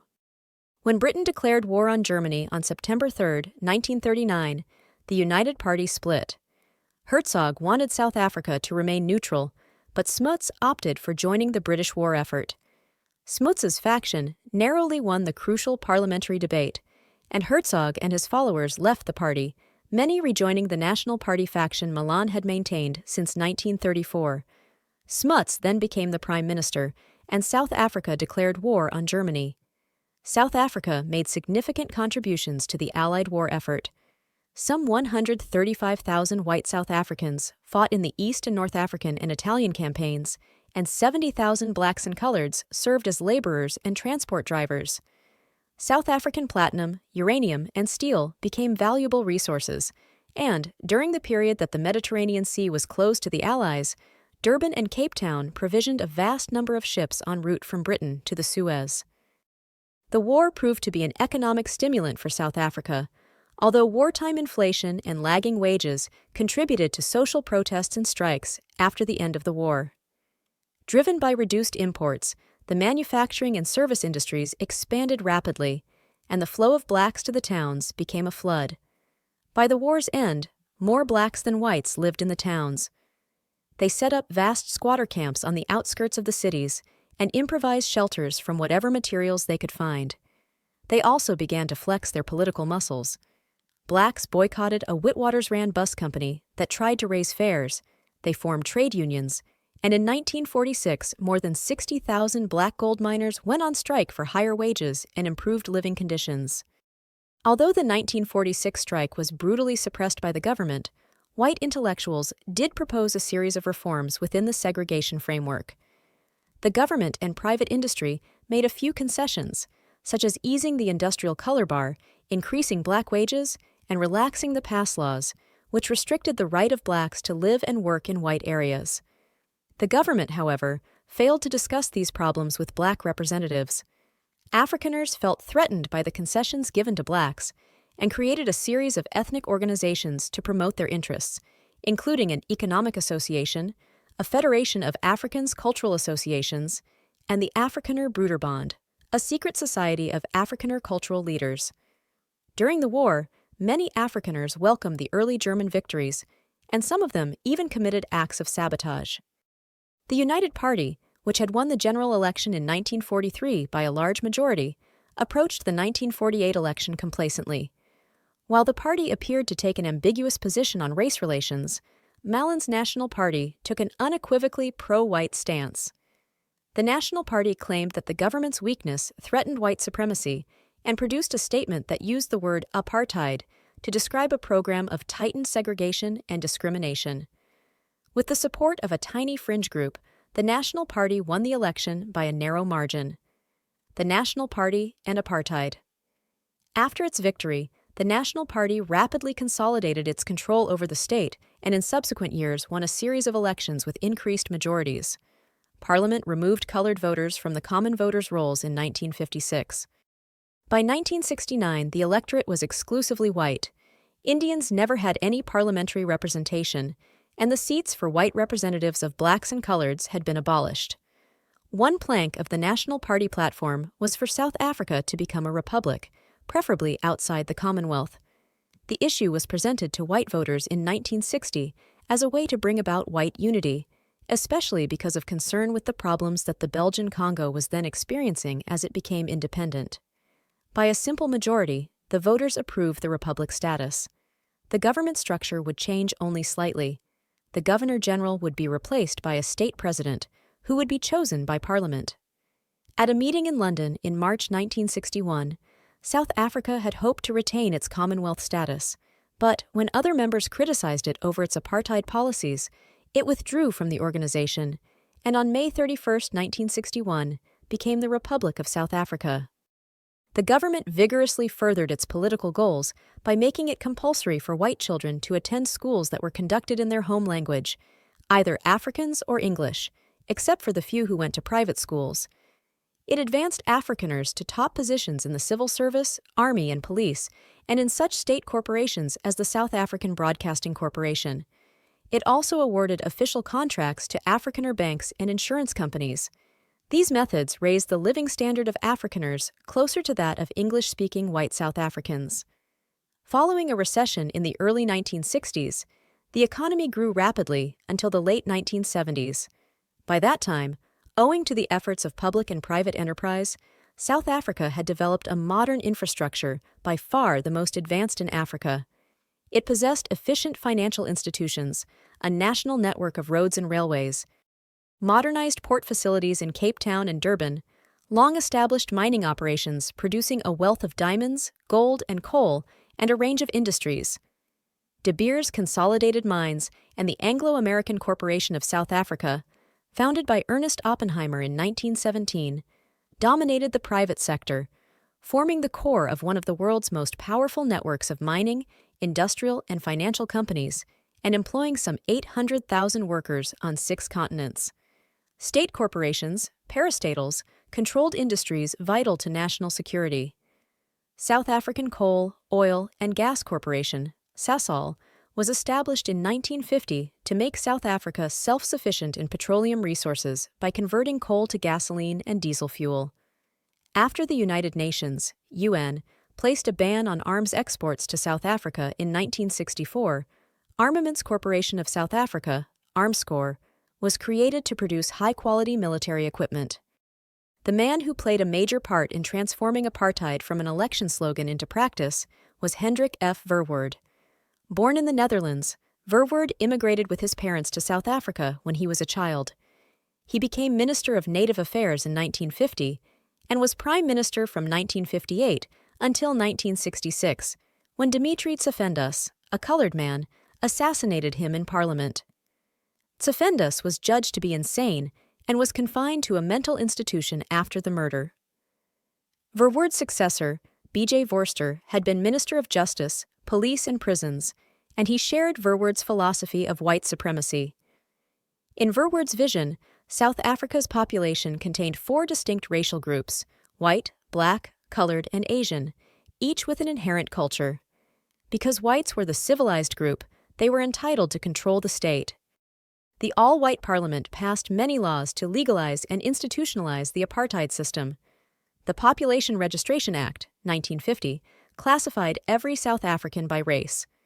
The Prohibition of Mixed Marriages Act, 1949, and the Immorality Act, 1950, prohibited interracial marriage or sex. The Suppression of Communism Act, 1950, defined communism and its aims broadly to include any opposition to the government and empowered the government to detain anyone it thought might further communist aims. The Indemnity Act, 1961, made it legal for police officers to commit acts of violence, to torture, or to kill in the pursuit of official duties. Later laws gave the police the right to arrest and detain people without trial and to deny them access to their families or lawyers. Other laws and regulations, collectively known as petty apartheid, segregated South Africans in every sphere of life. In buses, taxis, and hearses, in cinemas, restaurants, and hotels, in trains and railway waiting, rooms, and in access to beaches. When a court declared that separate amenities should be equal, Parliament passed a special law to override it. Grand apartheid, in contrast, is related to the physical separation of the racial groups in the cities and countryside. Under the Group Areas Act, 1950, the cities and towns of South Africa were divided into segregated residential and business areas. Thousands of coloreds, blacks, and Indians were removed from areas classified for white occupation. Blacks were treated like tribal people and were required to live on reserves under hereditary chiefs, except when they worked temporarily in white towns or on white farms. The government began to consolidate the scattered reserves into 8, eventually 10, distinct territories, designating each of them as the homeland, or Bantustan, of a specific black ethnic community. The government manipulated homeland politics so that compliant chiefs controlled the administrations of most of those territories. Arguing that Bantustans matched the decolonization process then taking place in tropical Africa, the government devolved powers onto those administrations and eventually encouraged them to become independent. Between 1976 and 1981-4 accepted independence, Transkei, Bophuthatswana, Venda, and Ciskei, though none was ever recognized by a foreign government. Like the other homelands, however, they were economic backwaters, dependent on subsidies from Pretoria. Conditions in the homelands continued to deteriorate, partly because they had to accommodate vast numbers of people with minimal resources. many people found their way to the towns, but the government, attempting to reverse this flood, strengthened the laws by making it illegal for blacks to be in a town for more than 72 hours at a time without a job in a white home or business. A particularly brutal series of forced removals were conducted from the 1960s to the early 80s, in which more than 3.5 million blacks were taken from towns and white rural areas, including lands they had occupied for generations, and dumped into the reserves, sometimes in the middle of winter and without any facilities.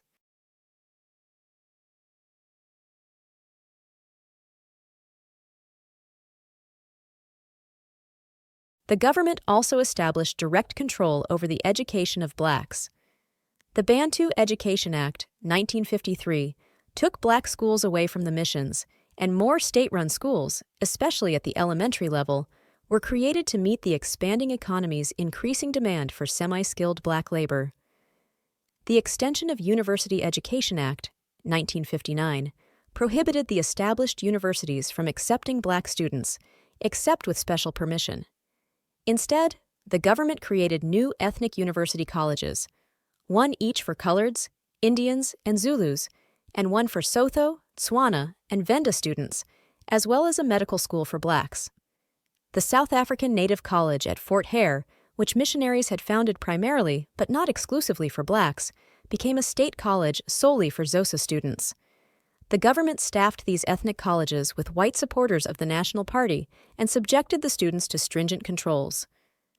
Resistance to apartheid. Apartheid imposed heavy burdens on most South Africans. The economic gap between the wealthy few, nearly all of whom were white, and the poor masses, virtually all of whom were black, colored, or Indian, was larger than in any other country in the world. While whites generally lived well, Indians, coloreds, and especially blacks, suffered from widespread poverty, malnutrition, and disease. Most South Africans struggled daily for survival, despite the growth of the national economy. After the ANC Youth League emerged in the early 1940s, the ANC itself came to life again under a vigorous president, Albert Luthuli, and three younger men, Walter Sisulu, Oliver Tambo, and Nelson Mandela. The latter two briefly had a joint law practice in Johannesburg. After the ANC Youth League emerged in the early 1940s, the ANC itself came to life again under a vigorous president, Albert Luthuli, and three younger men, Walter Sisulu, Oliver Tambo, and Nelson Mandela. The latter two briefly had a joint law practice in Johannesburg. The South African Indian Congress, which had also been revitalized, helped the ANC organize a defiance campaign in 1952, during which thousands of volunteers defied discriminatory laws by passively courting arrest and burning their passbooks. A mass meeting held 3 years later, called Congress of the People, included Indians, coloreds, and sympathetic whites. The Freedom Charter was adopted, asserting that South Africa belongs to all who live in it, black or white, and no government can justly claim authority unless it is based on the will of the people. The government broke up the meeting, subsequently arrested more than 150 people, and charged them with high treason. Although the trial did not result in any guilty verdicts, it dragged on until 1961. To prevent further gatherings, the government passed the Prohibition of Political Interference Act, 1968, which banned the formation and foreign financing of non-racial political parties. Robert Sobukwe, a language teacher at the University of the Witwatersrand, led a group of blacks who broke away from the ANC in 1959 and founded the Pan-Africanist Congress, PAC, because they believed that the ANC's alliance with white, colored, and Indian organizations had impeded the struggle for black liberation. The PAC launched a fresh anti-pass campaign in March 1960, and thousands of unarmed blacks invited arrest by presenting themselves at police stations without passes. At Sharpeville, a black township near Johannesburg, the police opened fire on the crowd outside a police station. At least 67 blacks were killed and more than 180 wounded, most of them shot in the back.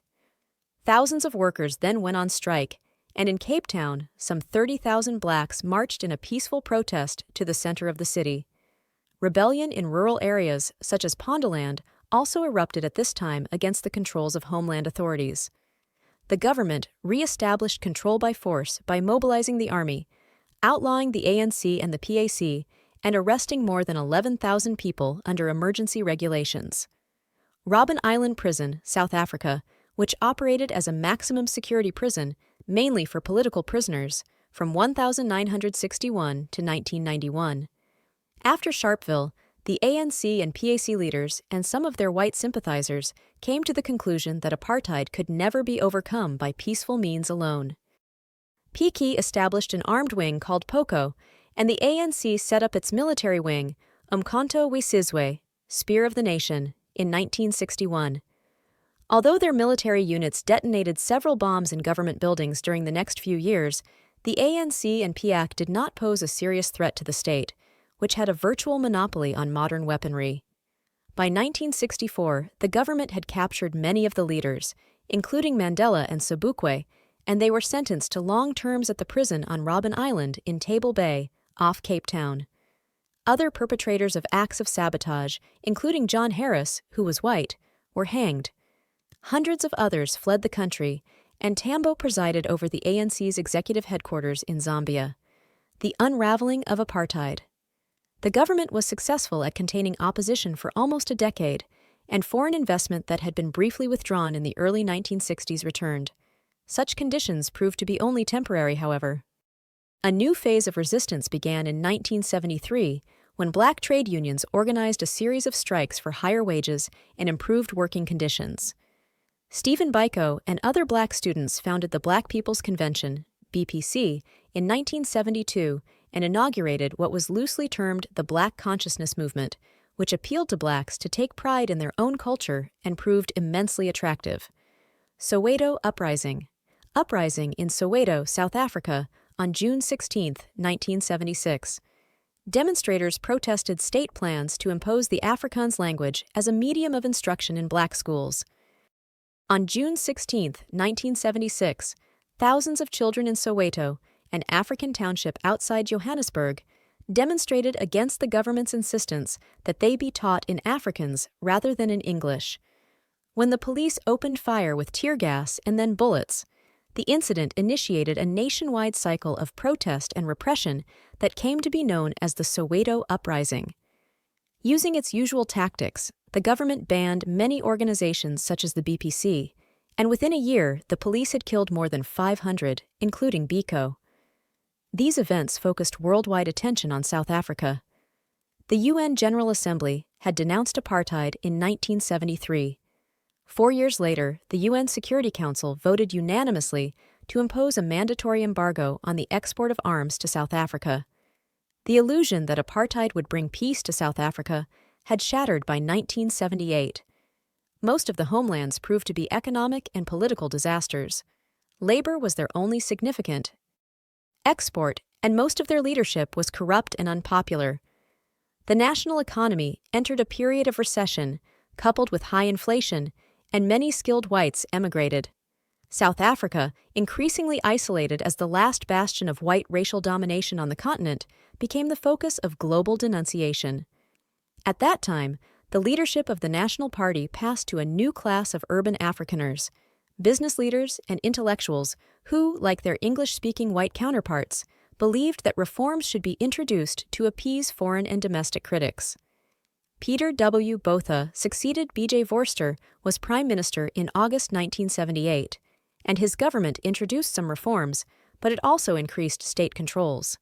It repealed the bans on interracial sex and marriage, desegregated many hotels, restaurants, trains and buses, removed the reservation of skilled jobs for whites, and repealed the pass laws.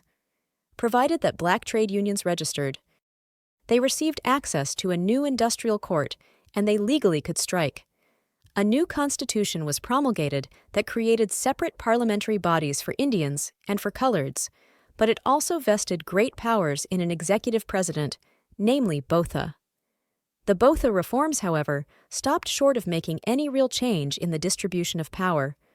The white parliamentary chamber could override the colored and Indian chambers on matters of national significance, and all blacks remained disenfranchised. The Group Areas Act and the Land Acts maintained residential segregation.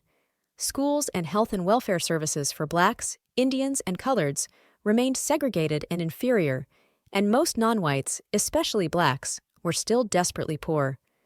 Moreover, Botha used the State Security Council, which was dominated by military officers, rather than the cabinet as his major policy-making body, and he embarked on a massive military buildup.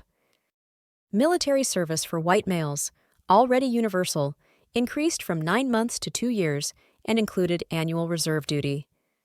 South Africa's black neighbors formed the Southern African Development Coordinating Conference in 1979 in an effort to limit South Africa's economic domination of the region, but it made little progress. Most of the export trade from the region continued to pass through the country to South African ports, and South Africa provided employment for some 280,000 migrant workers from neighboring countries. Botha also used South Africa's military strength to restrain its neighbors from pursuing anti-apartheid policies. The South African Defence Force, SADF, assisted the Renamo, Mozambique National Resistance, rebels in Mozambique, and the UNITA, National Union for the Total Independence of Angola, faction in Angola's civil war. SADF troops entered Botswana, Swaziland, now Eswatini, Zimbabwe, Lesotho, and Mozambique in order to make preemptive attacks on ANC groups and their allies in these countries. Botha kept what was then called Southwest Africa Namibia under South African domination in defiance of the UN, which had withdrawn the mandate it had granted to South Africa over the region. The country even produced a few nuclear weapons, the testing of which was detected in 1979. Increasingly, South African dissidents from all race groups were harassed, banned, or detained in prison without necessarily being charged under renewable 90-day detention sentences. During the 1980s, the conservative administrations of Prime Minister Margaret Thatcher in Britain and President Ronald Reagan in the United States faced increasingly insistent pressures for sanctions against South Africa. A high-level Commonwealth mission went to South Africa in 1986 in an unsuccessful effort to persuade the government to suspend its military actions in the townships, release political prisoners, and stop destabilizing neighboring countries. Later that year, American public resentment of South Africa's racial policies was strong enough for the U.S. Congress to pass, over a presidential veto, the Comprehensive Anti-Apartheid Act, which banned new investments and loans, ended airlinks, and prohibited the importation of many commodities. Other governments took similar actions. The struggle intensified during the early 1980s and became further polarized. The new Constitution of 1983 attempted to split the opposition to apartheid by meeting Indian and colored grievances, while at the same time giving blacks no political rights except in the homelands. In response, more than 500 community groups formed the United Democratic Front, which became closely identified with the exiled ANC. Strikes, boycotts, and attacks on black police and urban councilors began escalating, and a state of emergency was declared in many parts of the country in 1985.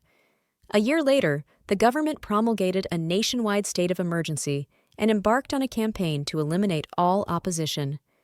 For 3 years, policemen and soldiers patrolled the black townships in armed vehicles. They destroyed black squatter camps and detained, abused, and killed thousands of blacks, while the army continued its forays into neighboring countries. Rigid censorship laws tried to conceal those actions by banning television, radio, and newspaper coverage. The brute force used by the government did not halt dissent. Long-standing critics, such as Anglican Archbishop Desmond Tutu, the 1984 Nobel Peace Prize laureate, defied the government, and influential Afrikaner clerics and intellectuals withdrew their support. Resistance by black workers continued, including a massive strike by the National Union of Mine Workers, and saboteurs caused an increasing number of deaths and injuries. The economy suffered severe strain from the cost of sanctions, administering apartheid, and military adventurism, especially in Namibia and Angola.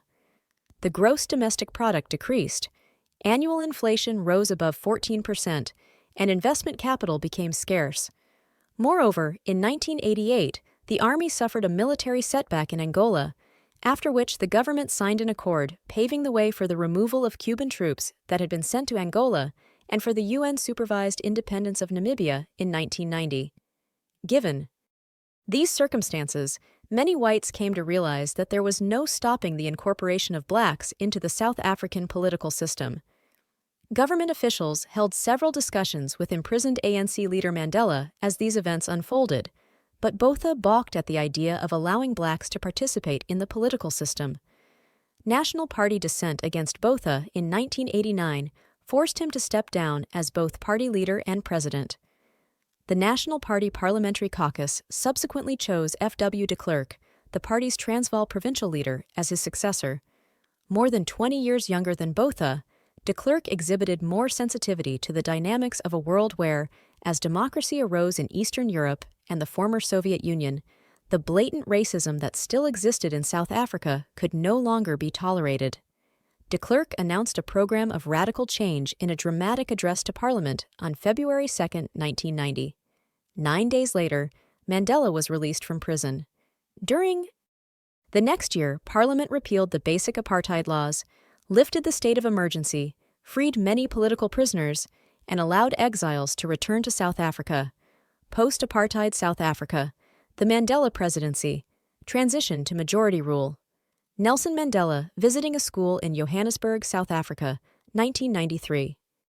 Mandela was elected president of the ANC in 1991, succeeding Tambo, who was in poor health and died 2 years later. Mandela and de Klerk, who both wanted to reach a peaceful solution to South Africa's problems, met with representatives of most of the political organizations in the country, with a mandate to draw up a new constitution. These negotiations took place amid pervasive and escalating violence, especially in the southern Transvaal, the industrial heart of the country, and in Natal. Most of the conflicts in the Transvaal occurred between Zulu migrant workers, who were housed in large hostels, and the residents of the adjacent townships. The conflicts in Natal existed mainly between Zulu supporters of the ANC and members of the Inkatha Freedom Party, IFP, a Zulu movement led by Chief Mangosuthu Buthelezi, who was chief minister of the KwaZulu homeland. Nelson Mandela, from shepherd to president. In my country, we go to prison first and then become president. In quote. As the bargaining continued, both Mandela and de Klerk made concessions, with the result that both of them ran the risk of losing the support of their respective constituencies. While whites were loath to forfeit their power and privileges, blacks had hoped to win complete control of the state. A majority of white voters endorsed the negotiating process in a referendum in 1992, but both white and black extremists tried to sabotage the process through various acts of terror. Mandela and de Klerk finally reached a peaceful agreement on the future of South Africa at the end of 1993, an achievement for which they jointly received the 1993 Nobel Peace Prize. In addition, leaders of 18 other parties endorsed an interim constitution, which was to take effect immediately after South Africa's first election by universal suffrage, scheduled for April 1994. A parliament to be elected at that time would oversee the drafting of a permanent constitution for the country. The temporary constitution enfranchised all citizens 18 and older, abolished the homelands, and divided the country into 9 new provinces, with provincial governments receiving substantial powers. It also contained a long list of political and social rights and a mechanism through which blacks could regain ownership of land that had been taken away under apartheid. Nelson Mandela, 1994, election. Nelson Mandela, voting in South Africa's historic 1994 election, the first time in the country's history that all citizens, regardless of race or ethnicity, were allowed to vote. The ANC won almost 2/3 of the 1994 vote, the National Party slightly more than 1/5, and the IFP most of the rest. All three received proportional cabinet representation. The ANC also became the majority party in 7 of the provinces, but the IFP won a majority in KwaZulu-Natal, and the National Party, supported by mixed race, people formerly classified as colored under apartheid, as well as white voters, won a majority in Western Cape. Mandela was sworn in as president of the new South Africa on May 10th before a vast, jubilant crowd that included the Secretary-General of the UN, 45 heads of state, and delegations from many other countries. Thabo Mbeki, a top official in the ANC, and de Klerk both became deputy presidents. The new multi-party Government of National Unity aimed to provide Africans with improved education, housing, electricity, running water, and sanitation. Recognizing that economic growth was essential for such purposes, the ANC adopted a moderate economic policy, dropping the socialist elements that had characterized its earlier programs. Mandela and his colleagues campaigned vigorously for foreign aid and investment, but capital investment entered the new South Africa slowly. The government also had to grapple with a host of daunting institutional problems associated with the transition to a post-apartheid society. Blacks joined the civil service, anti-apartheid guerrillas became members of the police and the army, and new municipal governments that embraced both the old white cities and their black township satellites sprang into existence. Labor disputes, criminal violence, and conflict between Zulu factions, especially in KwaZulu-Natal, continued. The IFP, which supported a new provincial constitution that granted sweeping autonomy to KwaZulu-Natal but was struck down by the Constitutional Court, refused to participate in the process that resulted in the creation of the new national constitution that Parliament passed in May 1996. Parliament revised the constitution in October after it was reviewed by the Constitutional Court. Mandela signed it into law in December of the same year. Also, in 1996, the National Party left the government to form a dynamic but responsible opposition. The Truth and Reconciliation Commission. The most important domestic agency created during Mandela's presidency was the Truth and Reconciliation Commission, TRC, which was established to review atrocities committed during the apartheid years. It was set up in 1995 under the leadership of Archbishop Tutu and was given the power to grant amnesty to those found to have committed gross violations of human rights under extenuating circumstances. The Commission released the first 5 volumes of its final report on October 29, 1998, and the remaining 2 volumes on March 21, 2003. In all, the TRC received more than 7,000 amnesty applications, held more than 2,500 amnesty hearings, and granted some 1,500 amnesties for thousands of crimes committed during the apartheid years. Applicants not given amnesty were subject to further legal proceedings. The TRC was the target of widespread criticism. Whites saw it as selectively targeting them, and blacks viewed its actions as a charade that allowed perpetrators of heinous crimes to go free. Former President P.W. Botha refused to answer a summons to give testimony to the commission and received a fine and a suspended sentence, although the sentence was later appealed and overturned. Nonetheless, the TRC uncovered information that otherwise would have remained hidden or taken longer to surface. For example, details of the murders of numerous ANC members were exposed, as were the operations of the State Counterinsurgency Unit at Vlakplaas. Its commander, Colonel Eugene de Kock, was subsequently sentenced to a long prison term. The commission also investigated those opposed to apartheid. One of the most prominent was Winnie Madikizela Mandela, the former wife of Nelson Mandela. The TRC report indicated that she had been involved in apartheid-era violence. The report also allowed many to finally learn the fate of relatives or friends who had disappeared at the hands of the authorities. The Mbeki presidency, Thabo Mbeki, South African politician, who served as president of the African National Congress, 1997-2007, and president of the country, 1999-2008. Mbeki replaced Mandela as president of the ANC in December 1997 and became president of the country after the ANC's triumphant win in the June 1999 elections. Mbeki pledged to address economic woes and the need to improve the social conditions in the country. The ANC was again victorious in the April 2004 elections, and Mbeki was elected to serve another term. South Africa had entered the 21st century with enormous problems to resolve, but the smooth transition of power in a government that represented a majority of the people, something unthinkable less than a decade earlier, provided hope that those problems could be addressed peaceably. Leonard Monteith Thompson, Julian R.D. Cobbing. Corruption charges against Deputy President Zuma.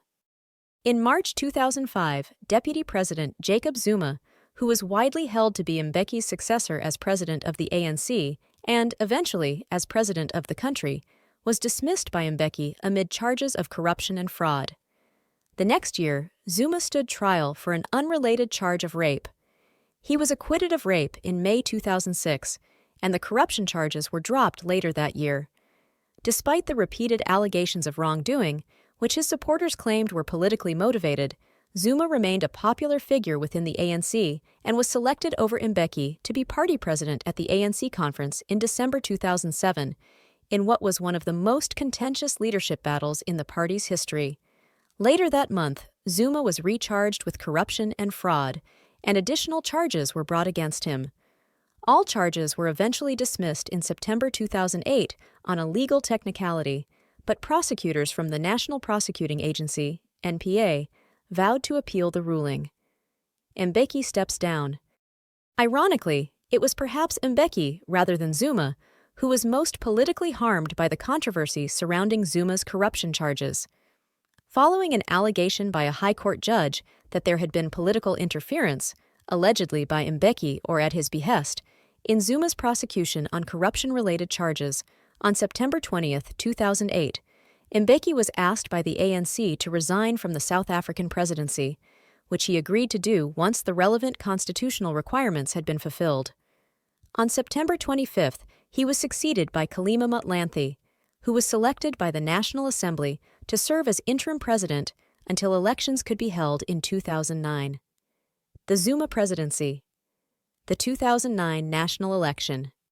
As the 2009 elections drew near, the spotlight was once again on the corruption-related charges against Zuma and the allegations of political interference, culminating in an announcement by the National Prosecuting Authority, NPA, on April 6, 2009, that the charges would be withdrawn. Although prosecutors stated that they felt the charges had merit, they noted evidence of misconduct in the handling of Zuma's case. Opposition parties condemned the announcement, alleging that the NPA bowed to pressure from the ANC to drop the charges before the election, and complained that the NPA's actions left the question of Zuma's innocence unresolved. The ANC, however, was unscathed by the pre-election drama. It finished far ahead of the other parties in the April 22 national election, winning almost 66% of the vote, and Zuma was poised to become the country's next president. He was officially elected to the presidency in a National Assembly vote held on May 6. He was inaugurated on May 9. Economic problems, social discontent, Nkandla scandal, and the death of Mandela. Jacob Zuma. The president of South Africa, Jacob Zuma, speaking at the Sports for Peace Gala, Johannesburg, 2010. As president, Zuma had to contend with economic problems and social discontent. There were several long-term strikes, some of which resulted in violence, such as the 2012 incident at a platinum mine at Marikana, where police opened fire on striking miners and more than 34 people were killed and scores more were injured. The unemployment rate hovered around 25%. Many South Africans were disgruntled with the pace of progress of the ANC-led government and complained about inadequate service delivery and overall poor living conditions. Zuma and the ANC also faced allegations of corruption. A notable example was the fury over the costly and extensive upgrades to Zuma's private homestead in Nkandla, KwaZulu-Natal, were later found to have included many additions that were not security-related, such as a swimming pool and an amphitheater. South Africa's public protector, National Ombudsman, Thuli Madonsela, conducted a 2-year investigation into the upgrades and then issued a report calling for Zuma to repay the country for some of the upgrades. He refused. Zuma's publicly funded extravagance rankled when almost half of all South Africans were still living in poverty and struggling to get by. A sign of Zuma's diminishing popularity was evident at a memorial service for Nelson Mandela, the country's beloved former president and ANC icon, who had passed away on December 5, 2013. When Zuma attempted to deliver his speech at the December 10th memorial, he was repeatedly booed by the audience. The 2014 national election. As the May 7, 2014 national election approached, some questioned the ANC's ability to garner a percentage of the votes consistent with its performance in previous elections. The party persevered, though, and won about 62% of the vote, a slight decrease from its 2009 national election share, but still a strong show of support for the party. Trailing after the ANC was the official opposition party, the Democratic Alliance, which obtained some 22% of the vote, and the newly formed party led by former ANC Youth League President Julius Malema, the Economic Freedom Fighters, which won about 6% of the vote. On May 21st, the ANC-dominated National Assembly voted to return Zuma to the presidency. He was inaugurated on May 24th.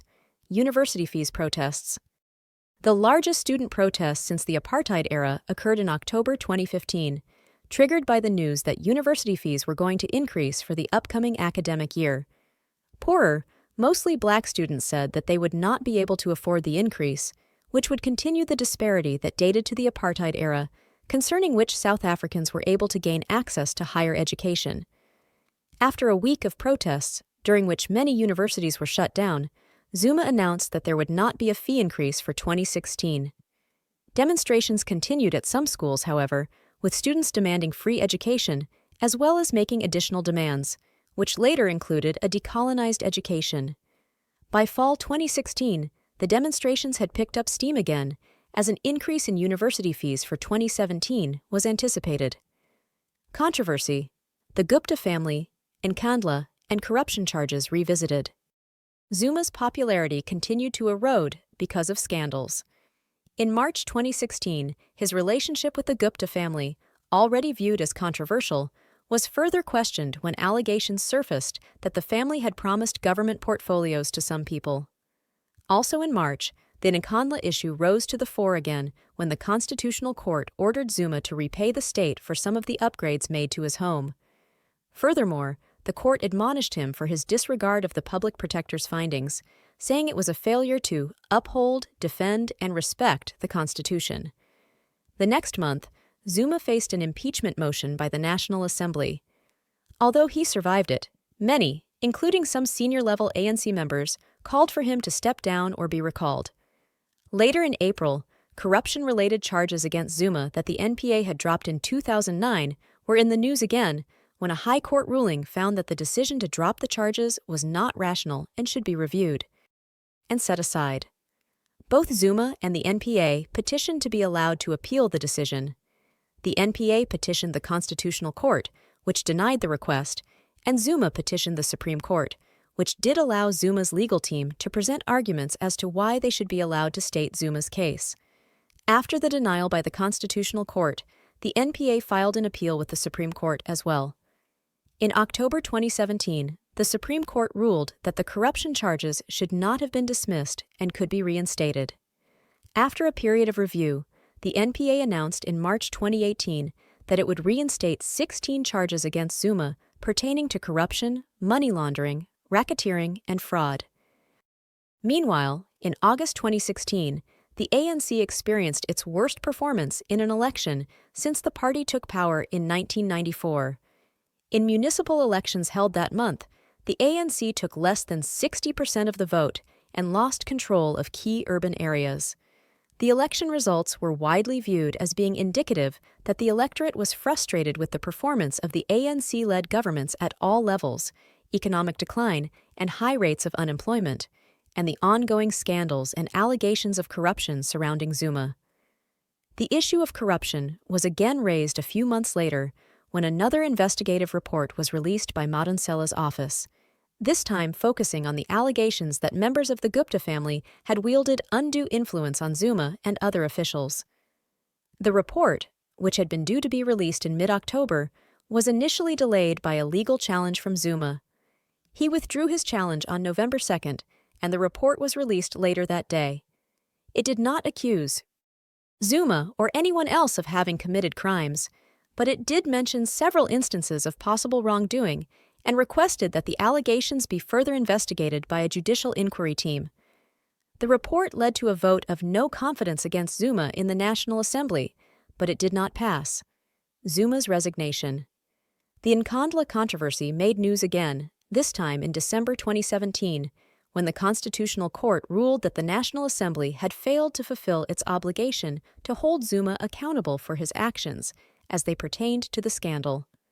The court instructed the body to establish procedures for the removal of a president from office that would need to be followed in the future. The case, which had been brought to court by the EFF and other opposition parties, and the ruling added more pressure on the scandal-beleaguered Zuma and ANC, raising the specter that Zuma would again face impeachment proceedings or that the ANC would try to force him to resign beforehand in order to avoid the political damage such proceedings would generate in the run-up to the 2019 national election. The latter scenario did indeed happen. After several meetings and negotiation sessions, on February 13, 2018, the ANC announced that it had recalled Zuma. He was expected to respond to the party's recall notice by February 14th, the presumption being that he would acquiesce to the party's request and resign.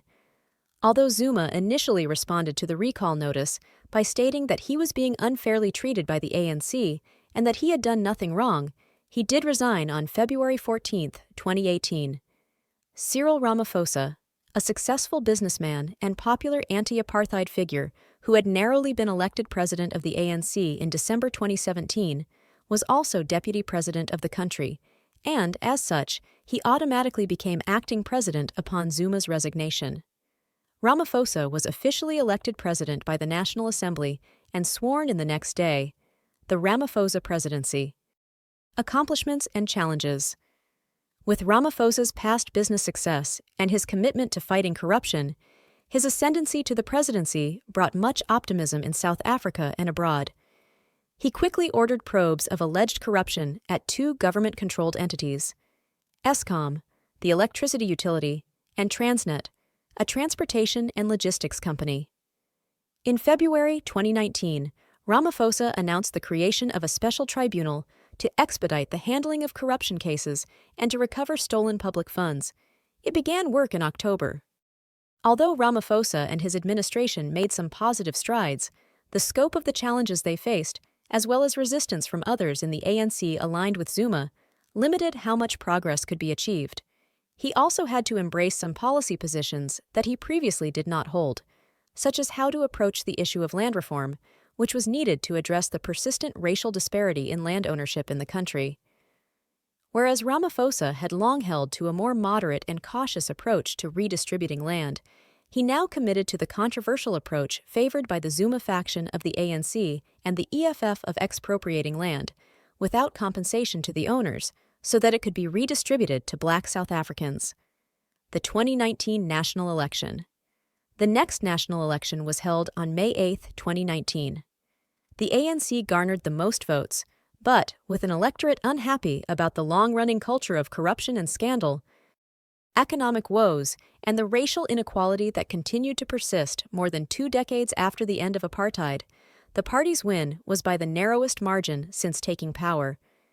The National Assembly voted for Ramaphosa to continue as president on May 22, and he was sworn in 3 days later. In the following days, he announced his new cabinet, in which women were appointed to half of the posts. This was the first gender-balanced cabinet in South African history.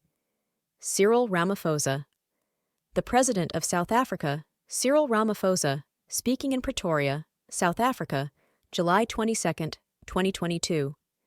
Like most countries in the world, South Africa was affected by the deadly COVID-19 pandemic in 2020. Not only did it strain the country's healthcare system, but it also served to accentuate the inequities among South Africa's different groups that persisted from the apartheid era. In March 2020, Ramaphosa declared a state of disaster, which remained in place until April 2022. Although his handling of the pandemic was initially viewed in a positive light, he later garnered criticism as the pandemic dragged on and frustrations with restrictions meant to stem the spread of the virus, and as well as with the country's faltering economy grew. Farmgate controversy and investigations.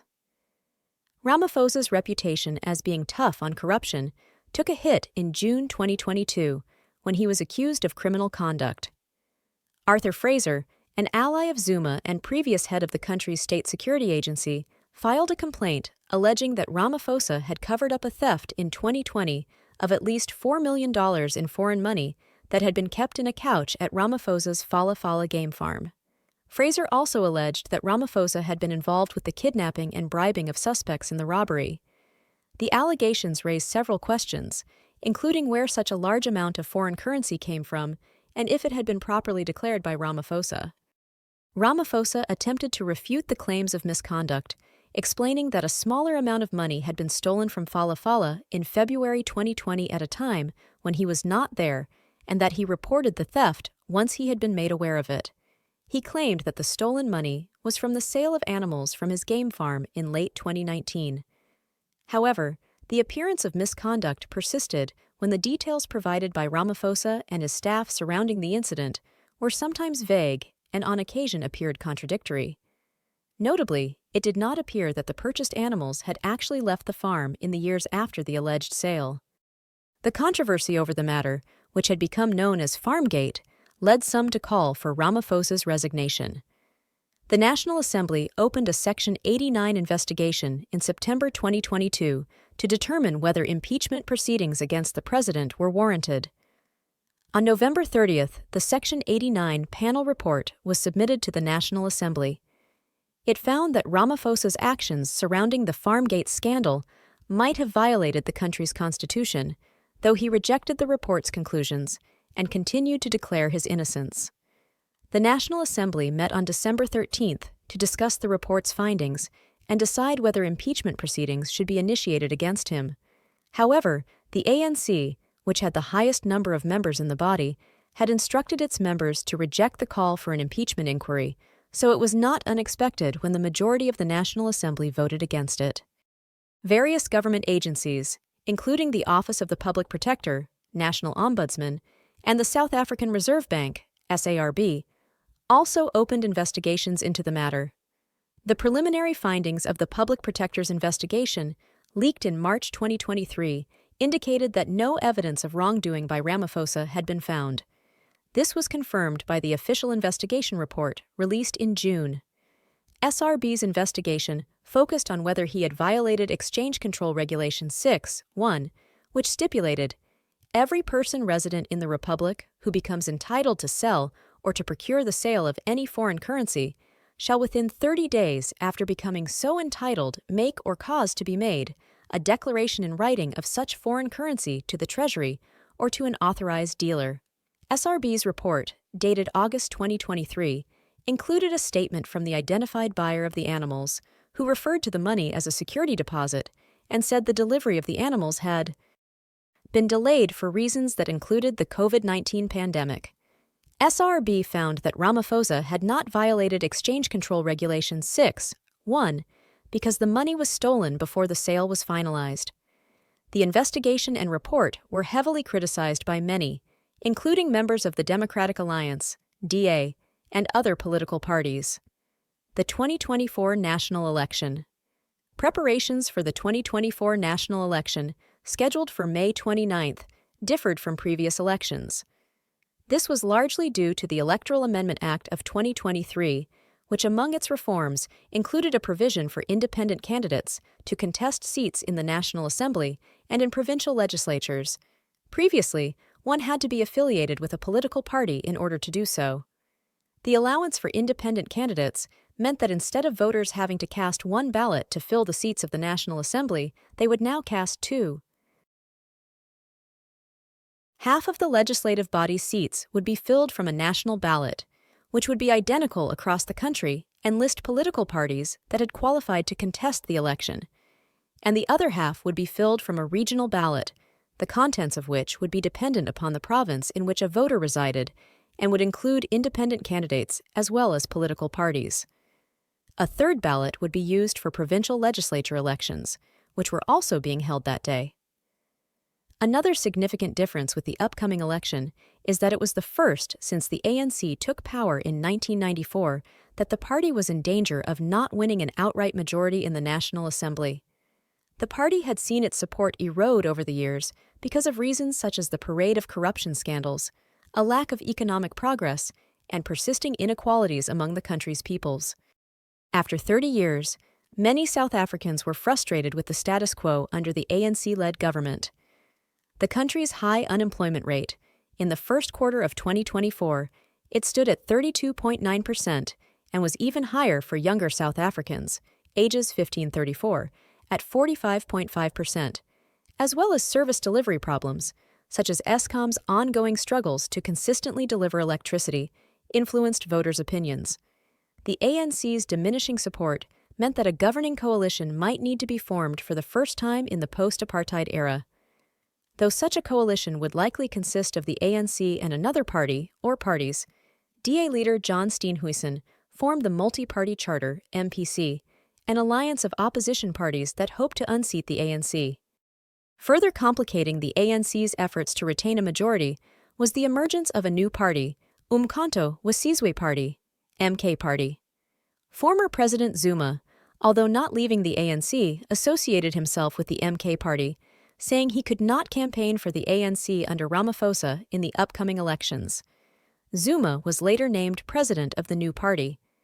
The MK Party had already proved its ability to take a stake of the ANC's traditional vote in by-elections held in early 2024, a trend that seemed likely to carry over to the national as well as the provincial elections.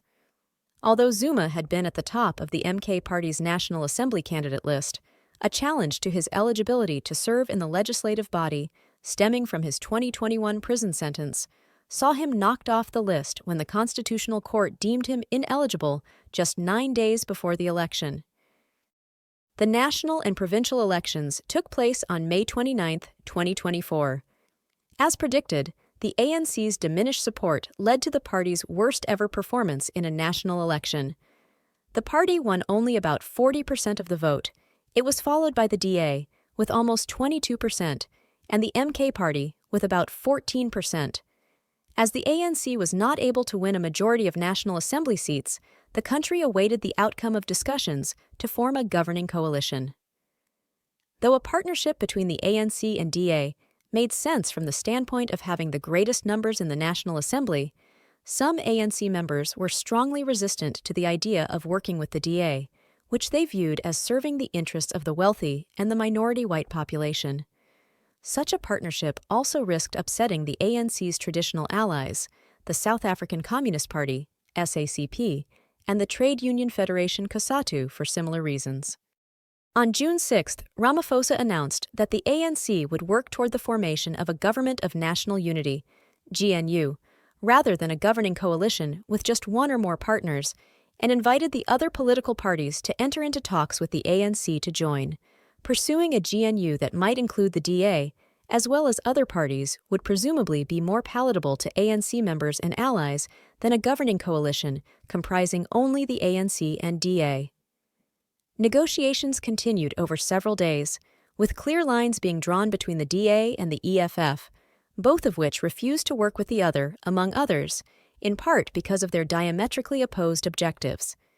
The EFF and MK Party advocated for land expropriation without compensation and the nationalization of key industries, which the DA opposed, instead supporting a free market approach for the economy. The negotiations to form a GNU went down to the wire, with a statement of intent signed just hours before the newly elected National Assembly was scheduled to sit for the first time on June 14th and elect the president. While the GNU statement initially held only the signatures of officials from the ANC and DA, it was left open for other parties to join. The Inkatha Freedom Party, IFP, which had previously confirmed that it would be a part of GNU, later signed, as did the Patriotic Alliance, PA. The EFF and several other smaller parties formed what they called the Progressive Caucus, which planned to serve as the opposition in the new parliament. Late in the night on June 14th, the National Assembly re-elected Ramaphosa as the country's president.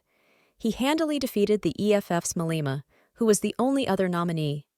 In the coming days, the Good Political Party also joined the GNU, which now held just more than two-thirds of the seats in the National Assembly. Ramaphosa was inaugurated for his second term as president on June 19th. Meanwhile, Zuma and the MK Party claimed, without providing any evidence, that the election had been rigged and that the party had actually won a much greater percentage of the vote.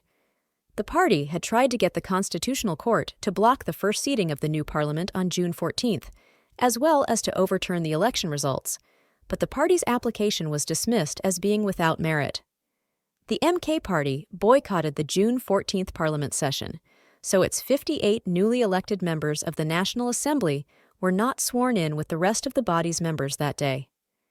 2 days later, however, the MK Party announced that its parliamentarians would be sworn in at a later date and that the party would join the Progressive Caucus.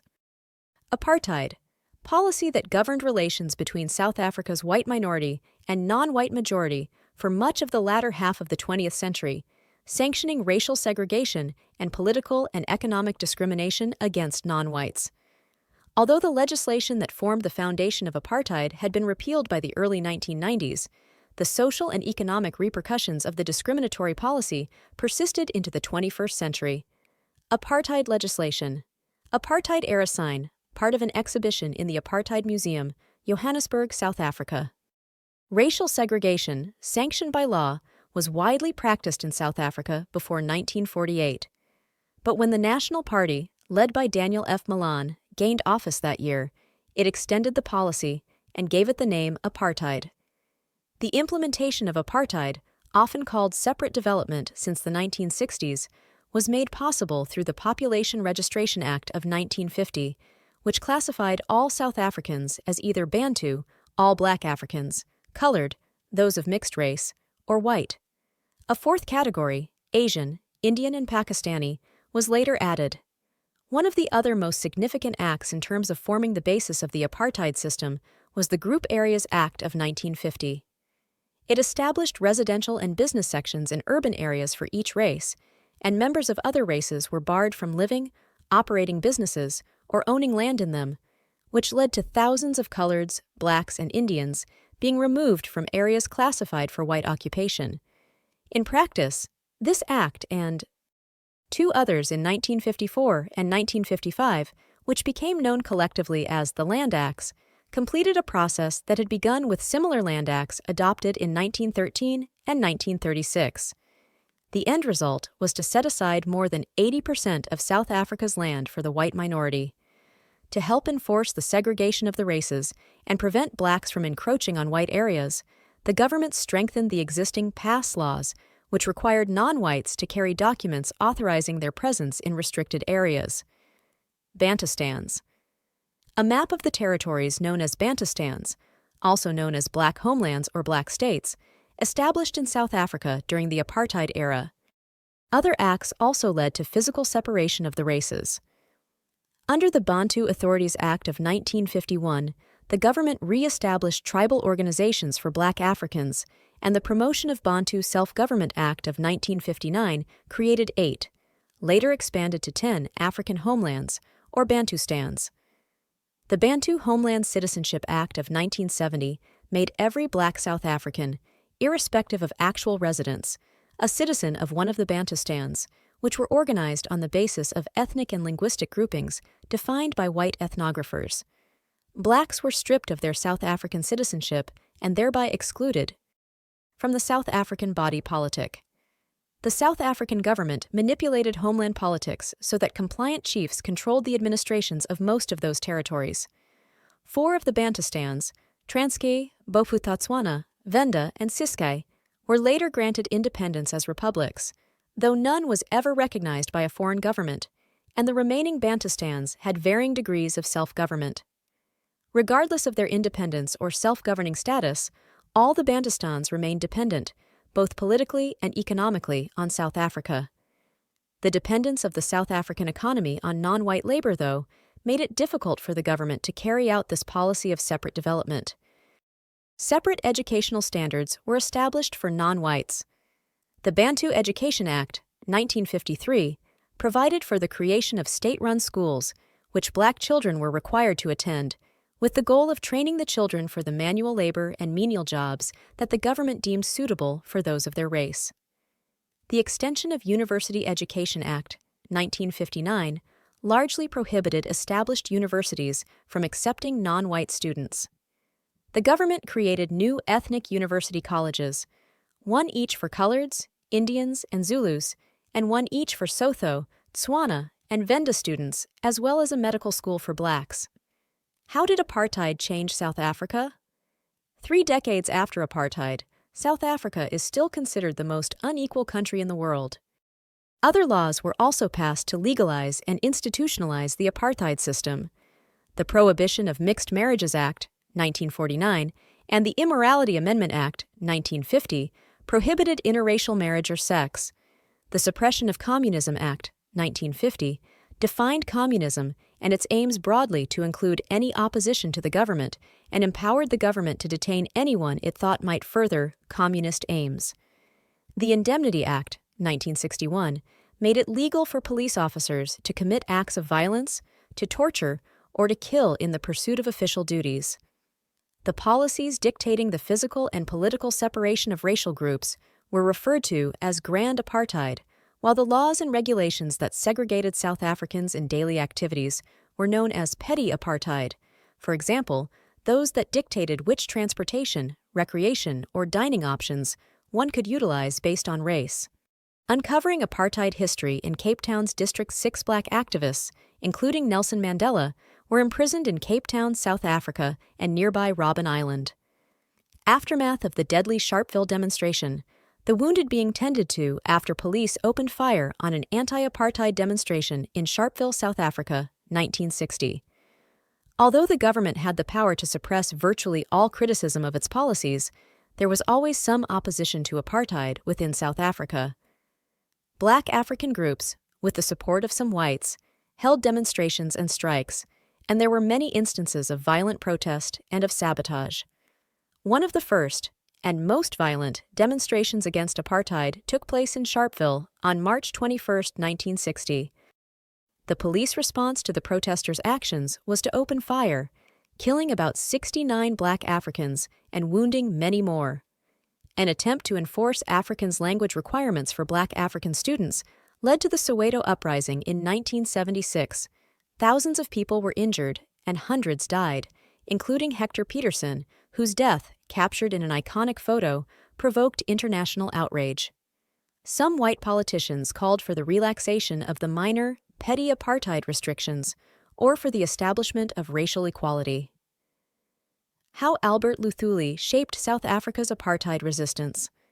I have the feeling that I have been made answerable for the future of the people of South Africa.